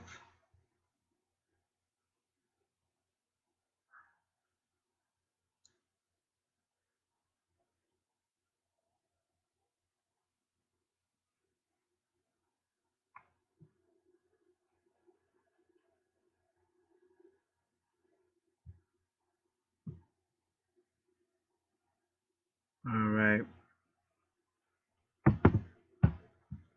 Now angel numbers.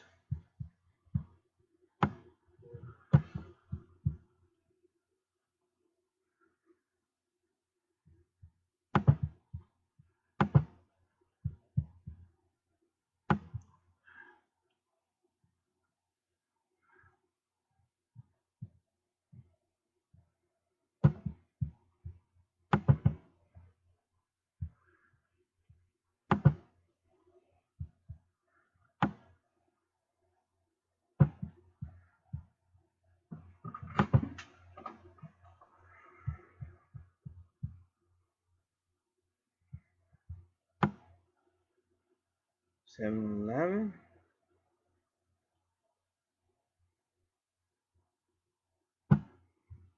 It's a powerful spiritual message from the angels and spiritual realms. Pay attention to your thoughts and ideas that they are revealing the answers to your prayers and are giving you intuitive guidance in regards to the next steps of your divine life path. So again, you should keep a notepad. You can keep it throughout the day. You can keep it when you're sleeping. Keep a notepad.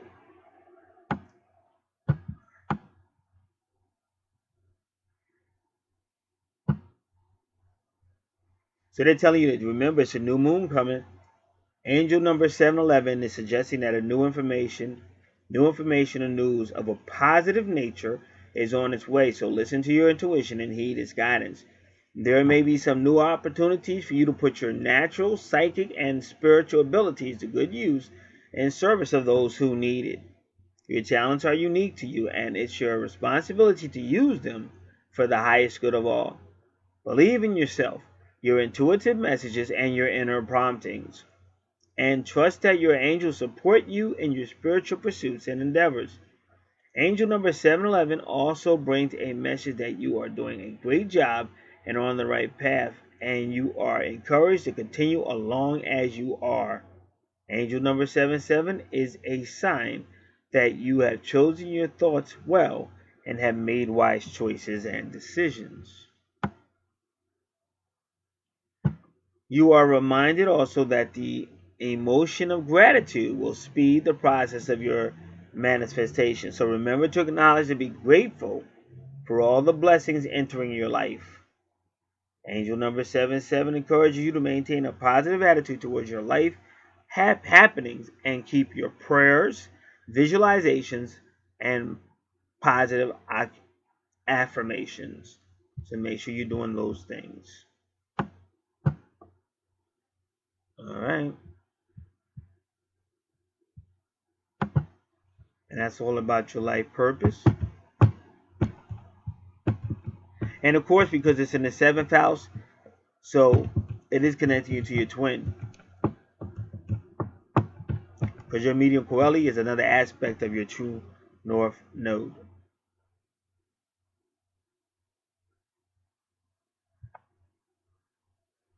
Now, your 11th house, which is bordering your 10th house because of Saturn retrograde. But see, a lot of people, when they do become psychic, or when they start to, just like what you see on YouTube, the community really becomes their career. But it is your 11th house is friends, association, and groups. Both at 11.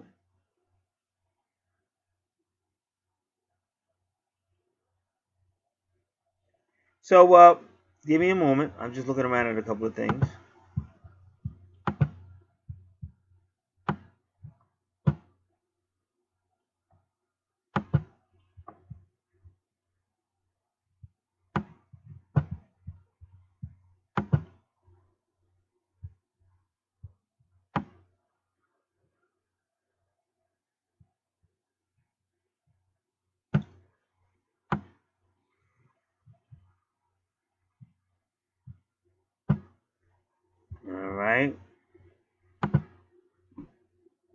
Now, just so you know, Pallas retrograde is all about social issues, whether it's children, homeless, minority, anybody that's being viewed as being mistreated. Even like sometimes, like women, because that was big at one time. It's kind of big now, but they're a lot more in control now. But before it wasn't always like that, and they're still fighting too, but just not as bad as it was back in the day, as I remember. So all any type of issues like that, that's Pallas retrograde. So again, Vesta deals with spirituality. That's why it's there with Pisces. And Vesta works with Virgo. Wherever your Virgo is, that's why they're almost opposing each other. If you look at your chart, if you see where Virgo is, same place where you see Mars, it's the same way with Vesta. Now, why is that the case? Well, I can tell you why. Whenever there's like an abusive or a highly masculine, because sometimes it's the woman, but who's ever like highly abusive or masculine, like Mars energy or Saturn, you'll see Vesta show up because she's going to defect. She's going to protect the feminine aspect. Because maybe like the guy was abusive. Who knows? I only got one chart, so I'm saying, well, maybe it was you, maybe it was both. I don't know. But I do know when Vesta shows up, especially around Saturn, she's protecting usually whatever feminine energy who's ever being victimized. And that's why you see your chart is ironic because your chart is so close to somebody else I saw with that Mars and then that Saturn is straight up or whatever. It might have been Pluto, but the planet is straight up like it's ready for war. And I see that on your chart too. So that's either you or the guy. And a lot of times when you see Uranus retrograde, a lot of times that's a person who was a soldier or somebody, and they're used to rebelling against whatever, and they're used to rebelling against the government or whoever. That Uranus retrograde can sometimes be a soldier as well.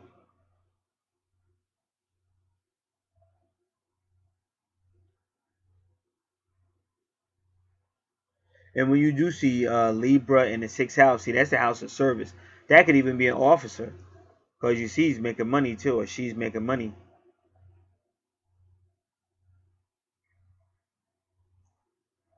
So Vesta can be spiritual, but she can also be sexual. It just depends. And also she's the hearth, and she deals with energy and heat. She also deals with small compartments as well.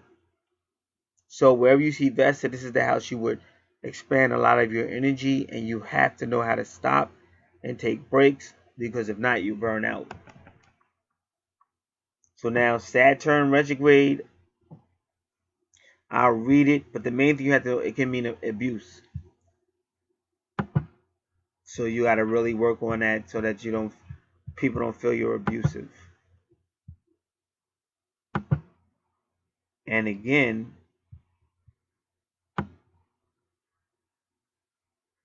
it could have been the other guy.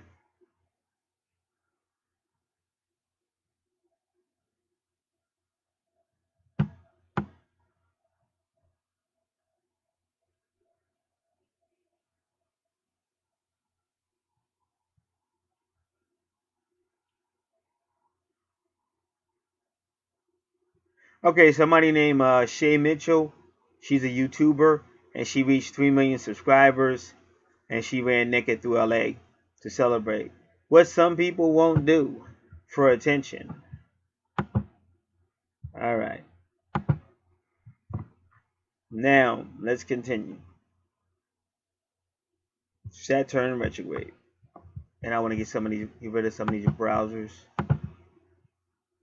that I got open.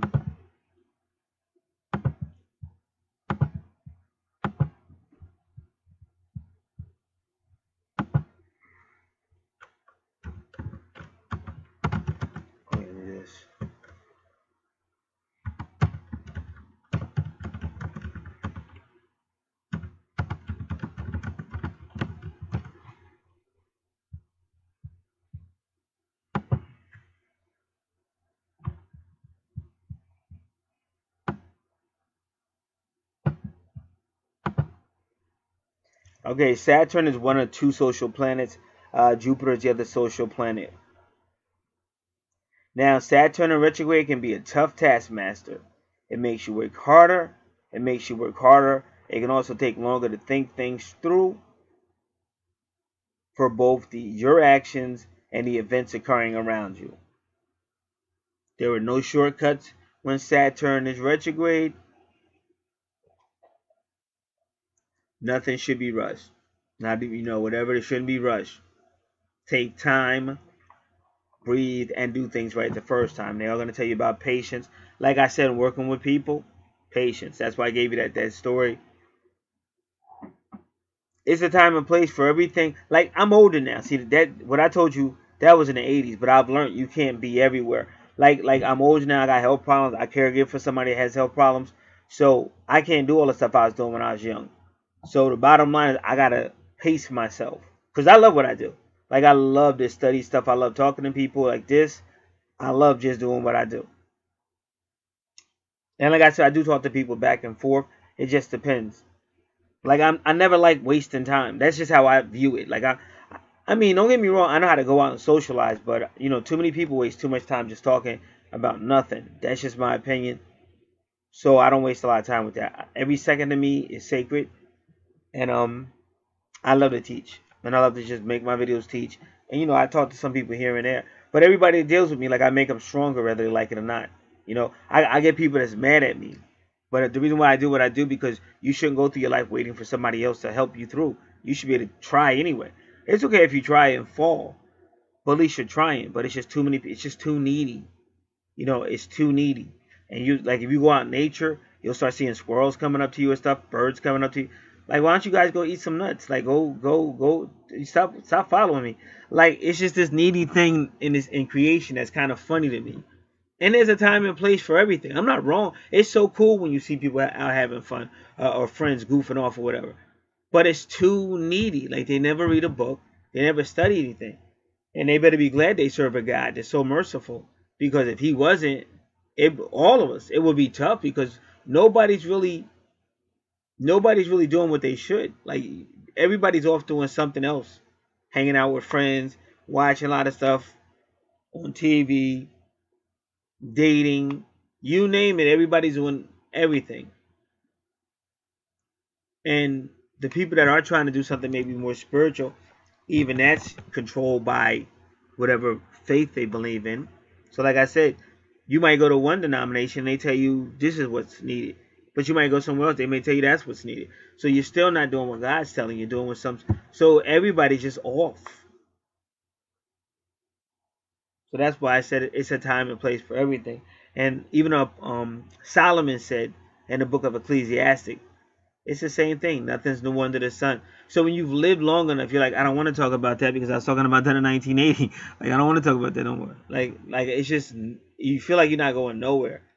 Whereas stuff like this, you're always learning something new, and you're seeing how it's affecting a person's life, and then other people are hearing it, and we're all benefiting. For people that like to learn, I love to learn. I want to learn. I didn't come here for this. This stuff is too basic for me. This third dimensional stuff is crappy. It really is, And like, I just believe, I believe in a little kid that said the king has on no clothes. He was the only one brave enough to tell the truth, because everybody else just went along with it. And that's what I'm saying. This planet is just so low level because they just go along with the flow. And that's why we're so messed up. Every time you read the news, I mean, it's good things too. If you like a lot of freedom, that's why everybody wants to come to America. If you like a lot of freedom, it's the place to be, because you could just be about whatever you want to be. But I just believe you have to have some structure too. It just has to be a balance, and we definitely do not have balance. It's too much. Do whatever you want and nothing. No confirming a God. No confirming a Jack Dilly squad. I mean, just about. It's just no conformity.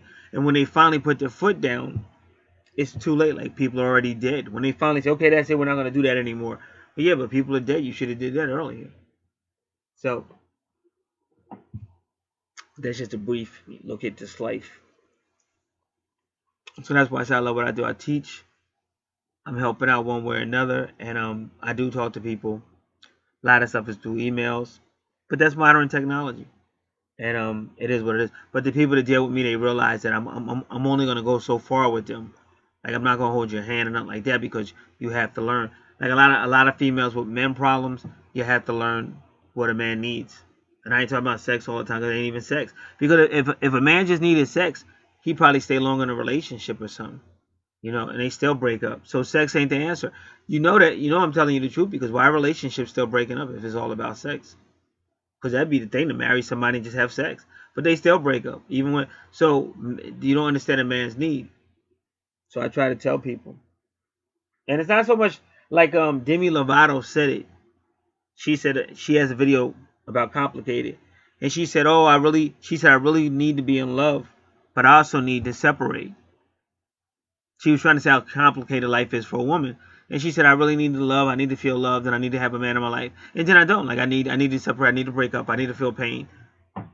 She was like, life is so complicated. So when you realize that's the thinking, like why the hell? Like me, I'm like, why the hell would I waste my time? Like you just told me that no matter what I do, you're gonna break up anyway.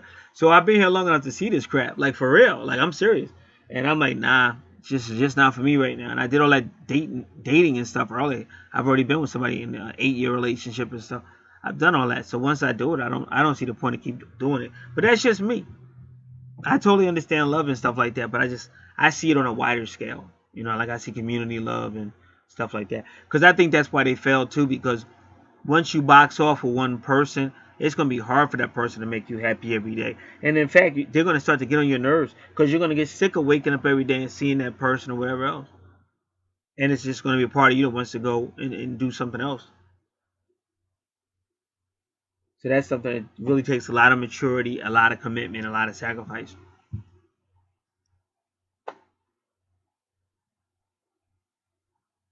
So now they say this person Saturn retrograde is a lot like Uranus retrograde, because they have issues with authority.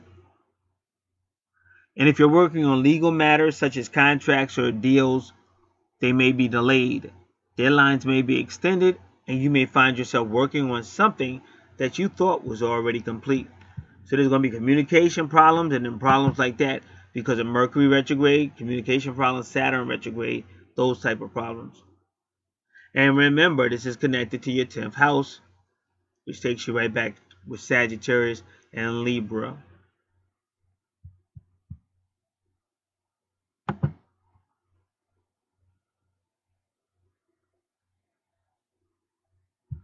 So they're saying you may have always been in conflict with authority. You may feel persecuted by your boss or upper management or other people, but you may have issues of abusing people yourself or being abused. You also have difficulty setting limitations, and you have difficulty saying no to others because you don't set limitations with other people in your lives. And again, this is only going to vex you.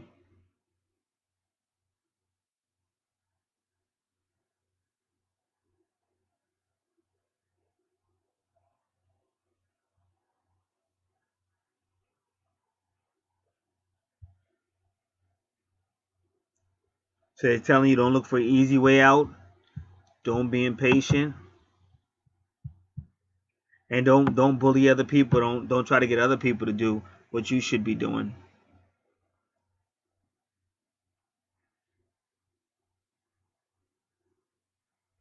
You also have to learn how to voice your concerns instead of just saying, "Oh, I don't like this. I'm not happy," but you don't ever speak up for yourself.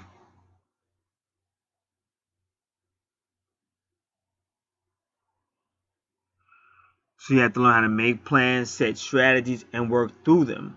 You know, sometimes some things you don't have to finish because you shouldn't finish it. But sometimes you can. You just have to push through. So that's that Saturn retrograde. And that's a big one because that's in your career and reputation sector. It's also in your family. That's 11th house. Family groups and associations. Now, makes perfect sense to me. Perfect sense to me.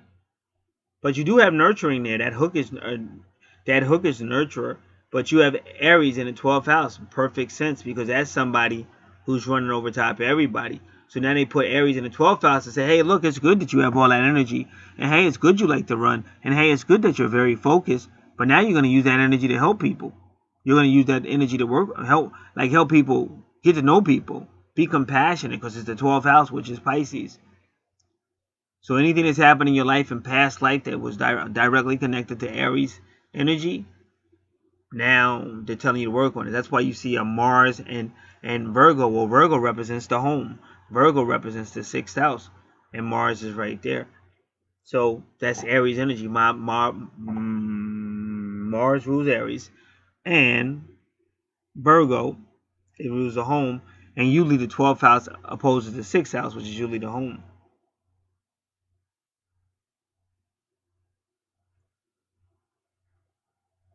So that's really what that's saying.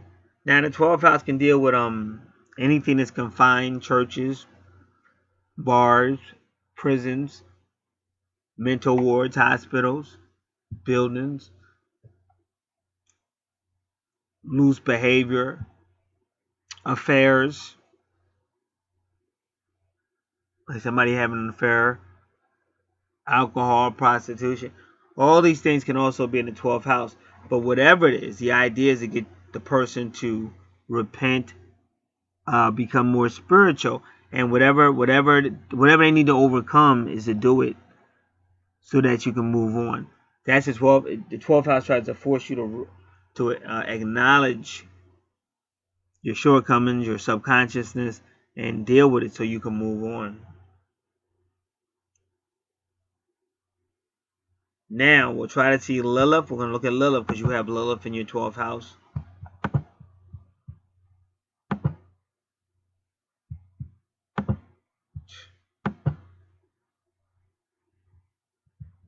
Give me one moment.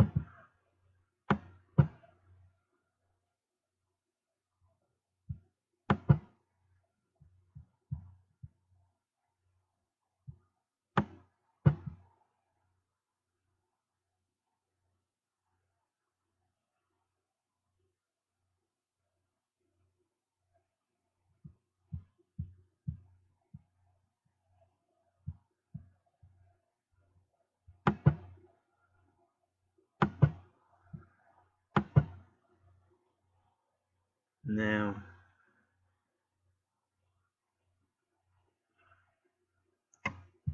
all right. Give me one moment. I was going to look up something.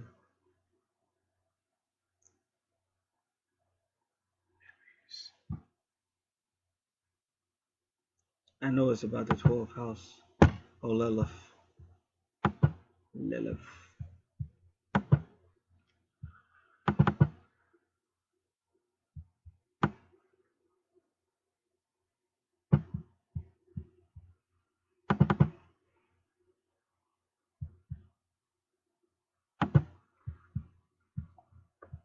Lilith and Aries. Well, Lilith and Aries, like I said, they like their individualism, their privacy. They just like to be able to move without everybody trying to control what they do or asking what are you doing, where are you going.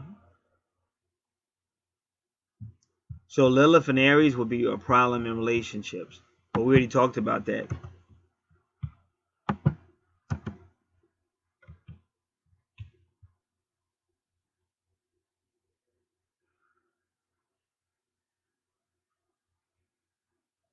They say this person may change partners because they have a problem committing. So that's another reason why Lilith will be in the 12th house, Aries will be in the 12th house. Because you tend to find fault, like, oh, this person, oh, that person. But if we're honest with ourselves, everybody is going to have issues. So you're going to be able to find fault with everybody.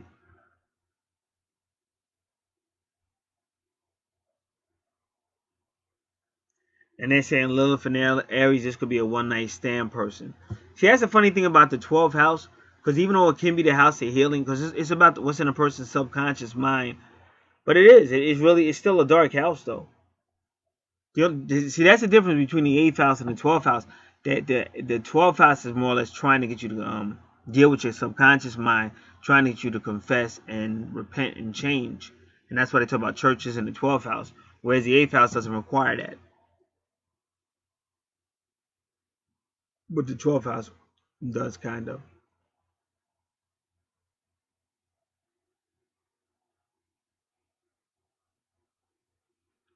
Partnership and sexual matters in the 12th house can be of an uncertainty. but you are interested in fighting for justice and peace. So that's what they would be working on. Lilith and Aries, how to talk more to your partner, how to show more compassion for people, things like that.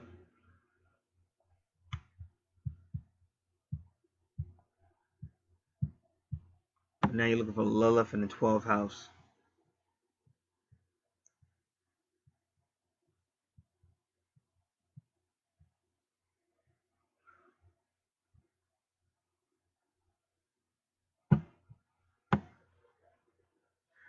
All right, give me a moment. All right, we got it. So Lilith in the 12th house may have urges for fantasies, illusions, and intoxication. Why?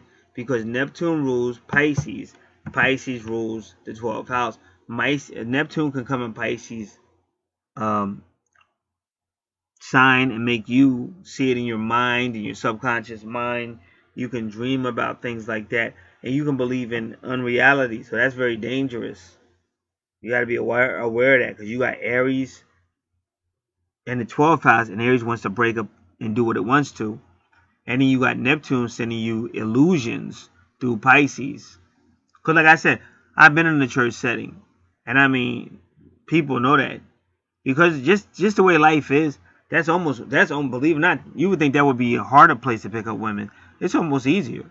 It's almost easier than going out to a club and stuff like that. Because a lot of people are there. It's a whole thing with churches. It's a psychological program that people don't realize.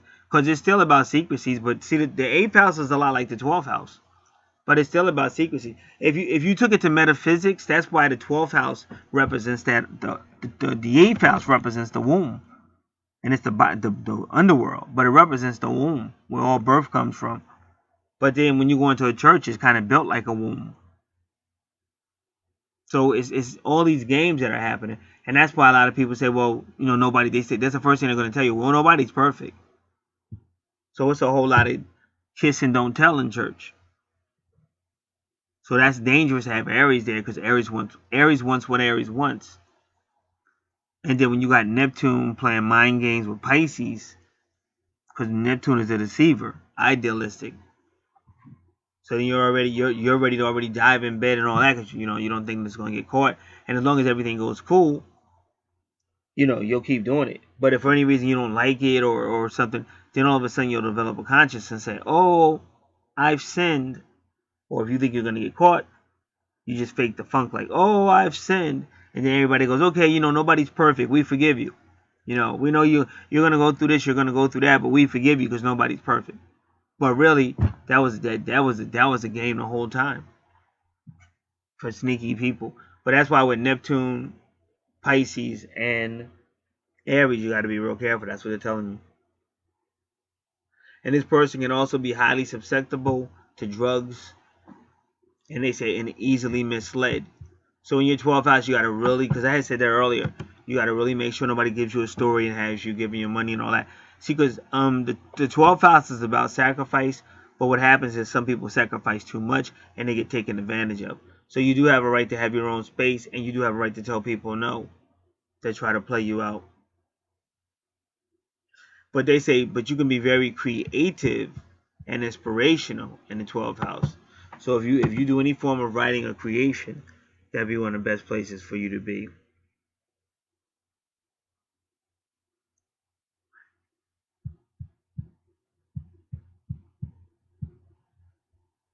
And they said never neglect yourself helping other people.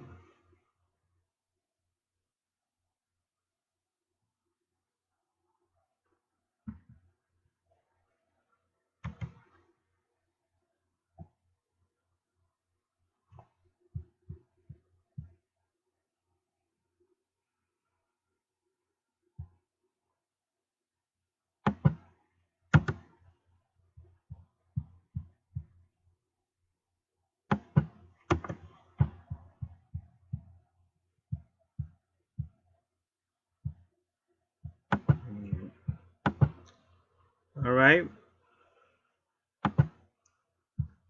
So this concludes this analysis of this person's birth natal chart. So we talked a little bit about the past life, the karmic debt, to work on those things that were brought out, and that they may even have a better understanding of what happened with their twin, and then they would better understand when the twin does come around. A major error a lot of people make is they constantly blame the twin. The twin's gonna have problems just like you. It's more important for you to work on yourself. Not to let anybody take advantage of you. That's not the point. But you have to work on yourself, because as long as we think, hey, it's the other person's problem, oh, I'm not a bad person, oh, God knows my heart. As long as we keep making them excuses, we're the reason why the twin ain't never gonna change. We have to look at ourselves and start to get goals for ourselves and be honest with ourselves. And the more we change internally, the more our twin will change as well. Now we do have sales going on, all kind of things going on. You can contact right through the description box. If you want to get started, you can get started, because it tells you how to do it in the description box. You can ask for the service list, price list. But like I said, there are some sales going on as well. So for people that do want to get started, we try to make it as easy as possible. All right, yeah, I do want to look at them 11s though. I did want to look at those 11s.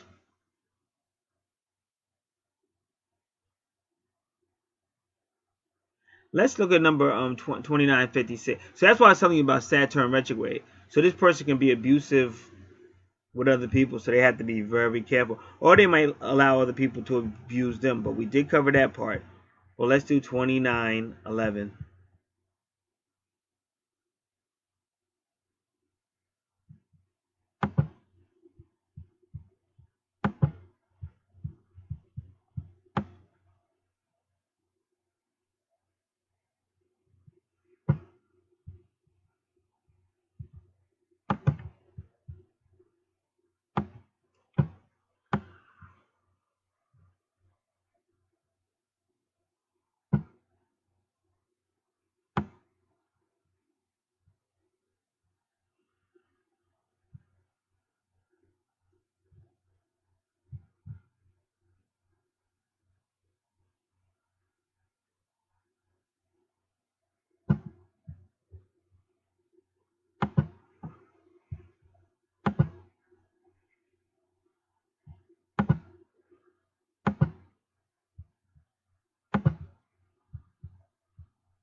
It just hit 911 on the phone. On my computer, it just hit 911.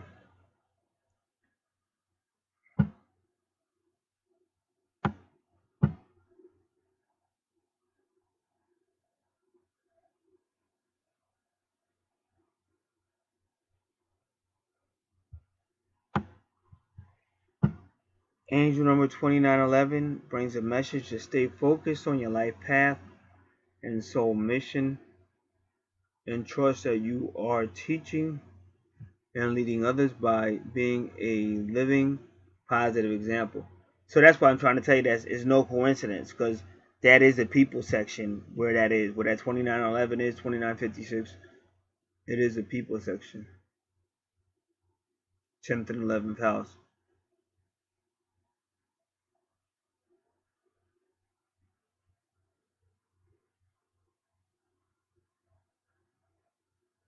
Use your manifestation tools and talents to create opportunities to connect, share, and teach others. Trust that your angels are guiding and inspiring you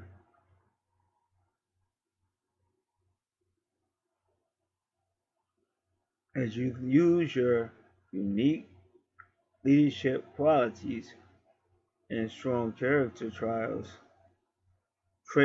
to maneuver yourself through the current life changes and endings. When you make the decision to move forward on your path with confidence and enthusiasm, the universe provides suitable opportunities to learn from and test to overcome, which will bring growth on all levels.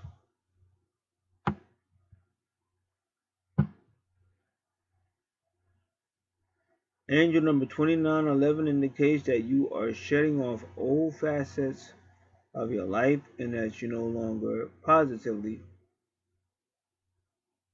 anything that no longer positively serves you nor suits you.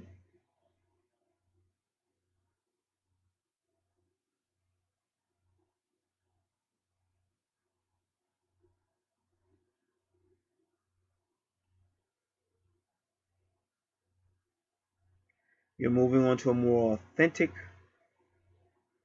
and purposeful life and lifestyle. And they say you have within your skills and talents needed to live your passions when you apply yourself. You are the only one qualified to fulfill your life role and purpose. They're telling you to be assertive when it comes to your spiritual interests and passions on a daily basis. These steps you are taking are in line with your true self. So let go of the old with love and gratitude.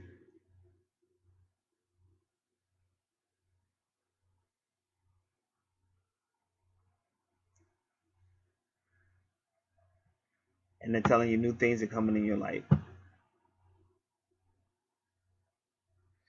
Now they're saying that you may have misplaced or lost something in your life. And I know that probably has to do with that Pluto retrograde. The universe is manifesting something positive for you to take its place. This can relate to a relationship, current circumstances, or a life phase that may be coming to an end.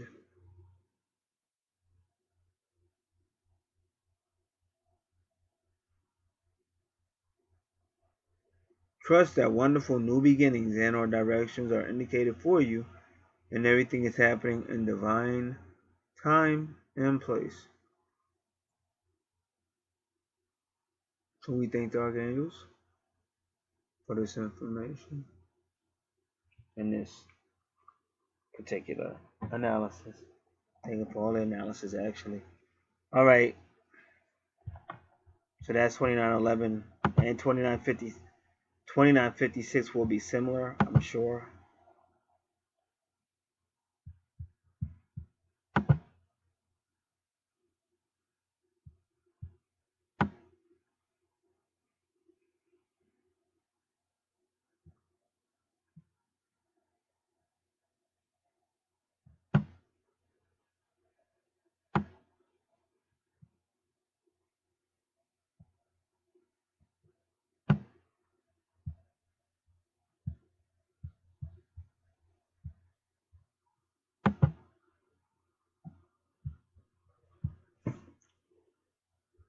Just 11 is a master teacher number two, and that's why you have it in your sector. It's in the 11th house of friends, association, and groups, because that's what you would be teaching.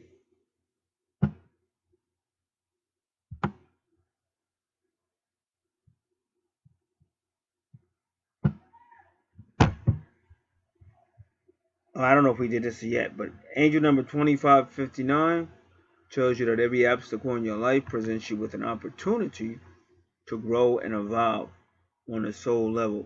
So they're telling you not to fear. Angel number 2956 tells you don't fear obstacles in your life.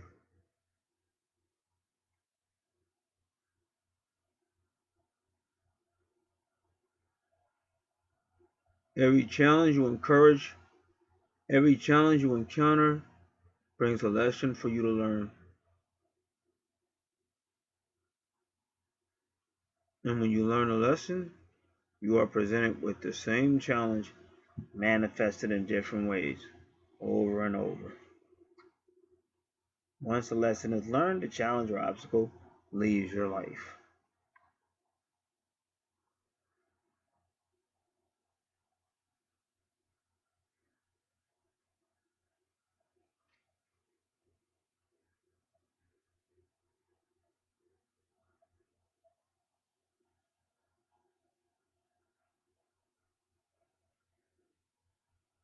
We each come into this world, excuse me, we each come into this world with our own set of circumstances, life lessons, and soul missions. But we are also presented with endless experiences, opportunities, and choices, and they advise you to make them wisely.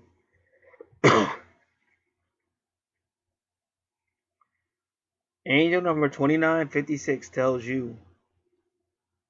So this is why you should always read the numbers. Don't just go, oh, 2911 is just like 2956. It's not. I was wrong.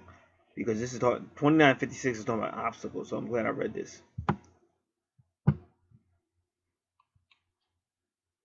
So this is all about obstacles and difficulties. But they're for your test, for your soul, and to help you strengthen your spirit. Look at them as opportunities to grow and learn, expanding your abilities to face adversities and overcome them. And this will build resilience as well as self-knowledge and the belief that you can overcome anything. Own your own power and personal strength.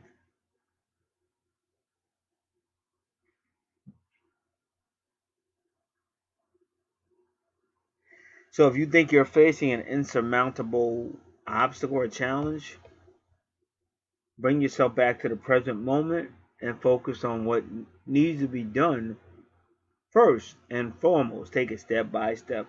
And I recently went to some stuff. That's how I had to do it. I was burnt out too. Main thing I told God was I was burnt out. And he did. He was gracious. But it really was step by step.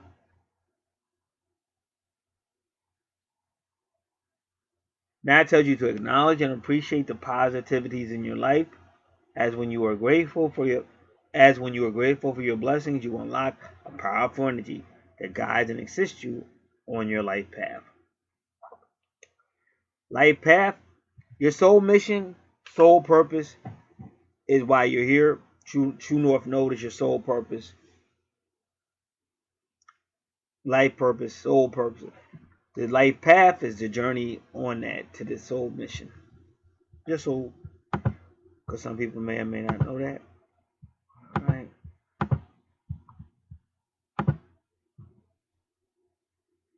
So again, 1111 is your master teacher in those areas, and I'll see if we have it. I had it, but I may have just clicked it off by mistake.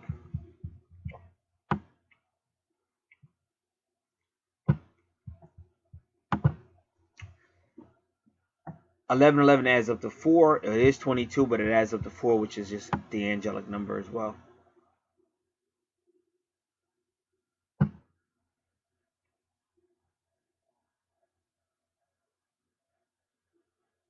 So they call 1111 the activation code, the wake-up call. It can also be seen as a key to unlock your subconscious mind. And that's probably what you'll be doing for all those people that are in your 11th house. So 1111 reminds us that we are spiritual beings, which we also call angels. Spiritual beings having a physical experience.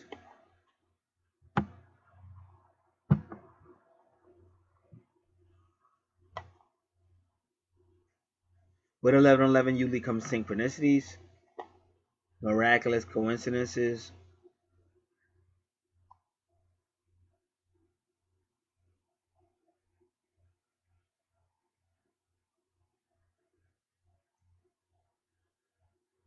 It could also represent a spiritual awakening you're having, as well as an epiphany.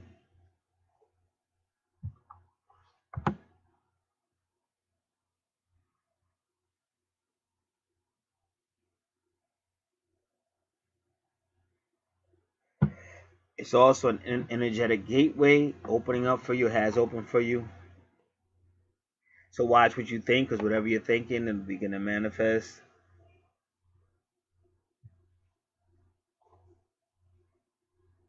Be very much aware of what you think. They're warning you or advising you.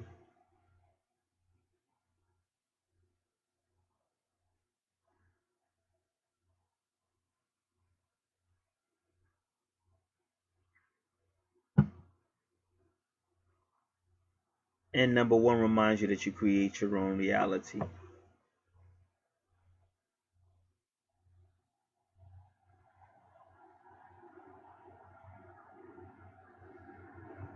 All right, everybody. God bless.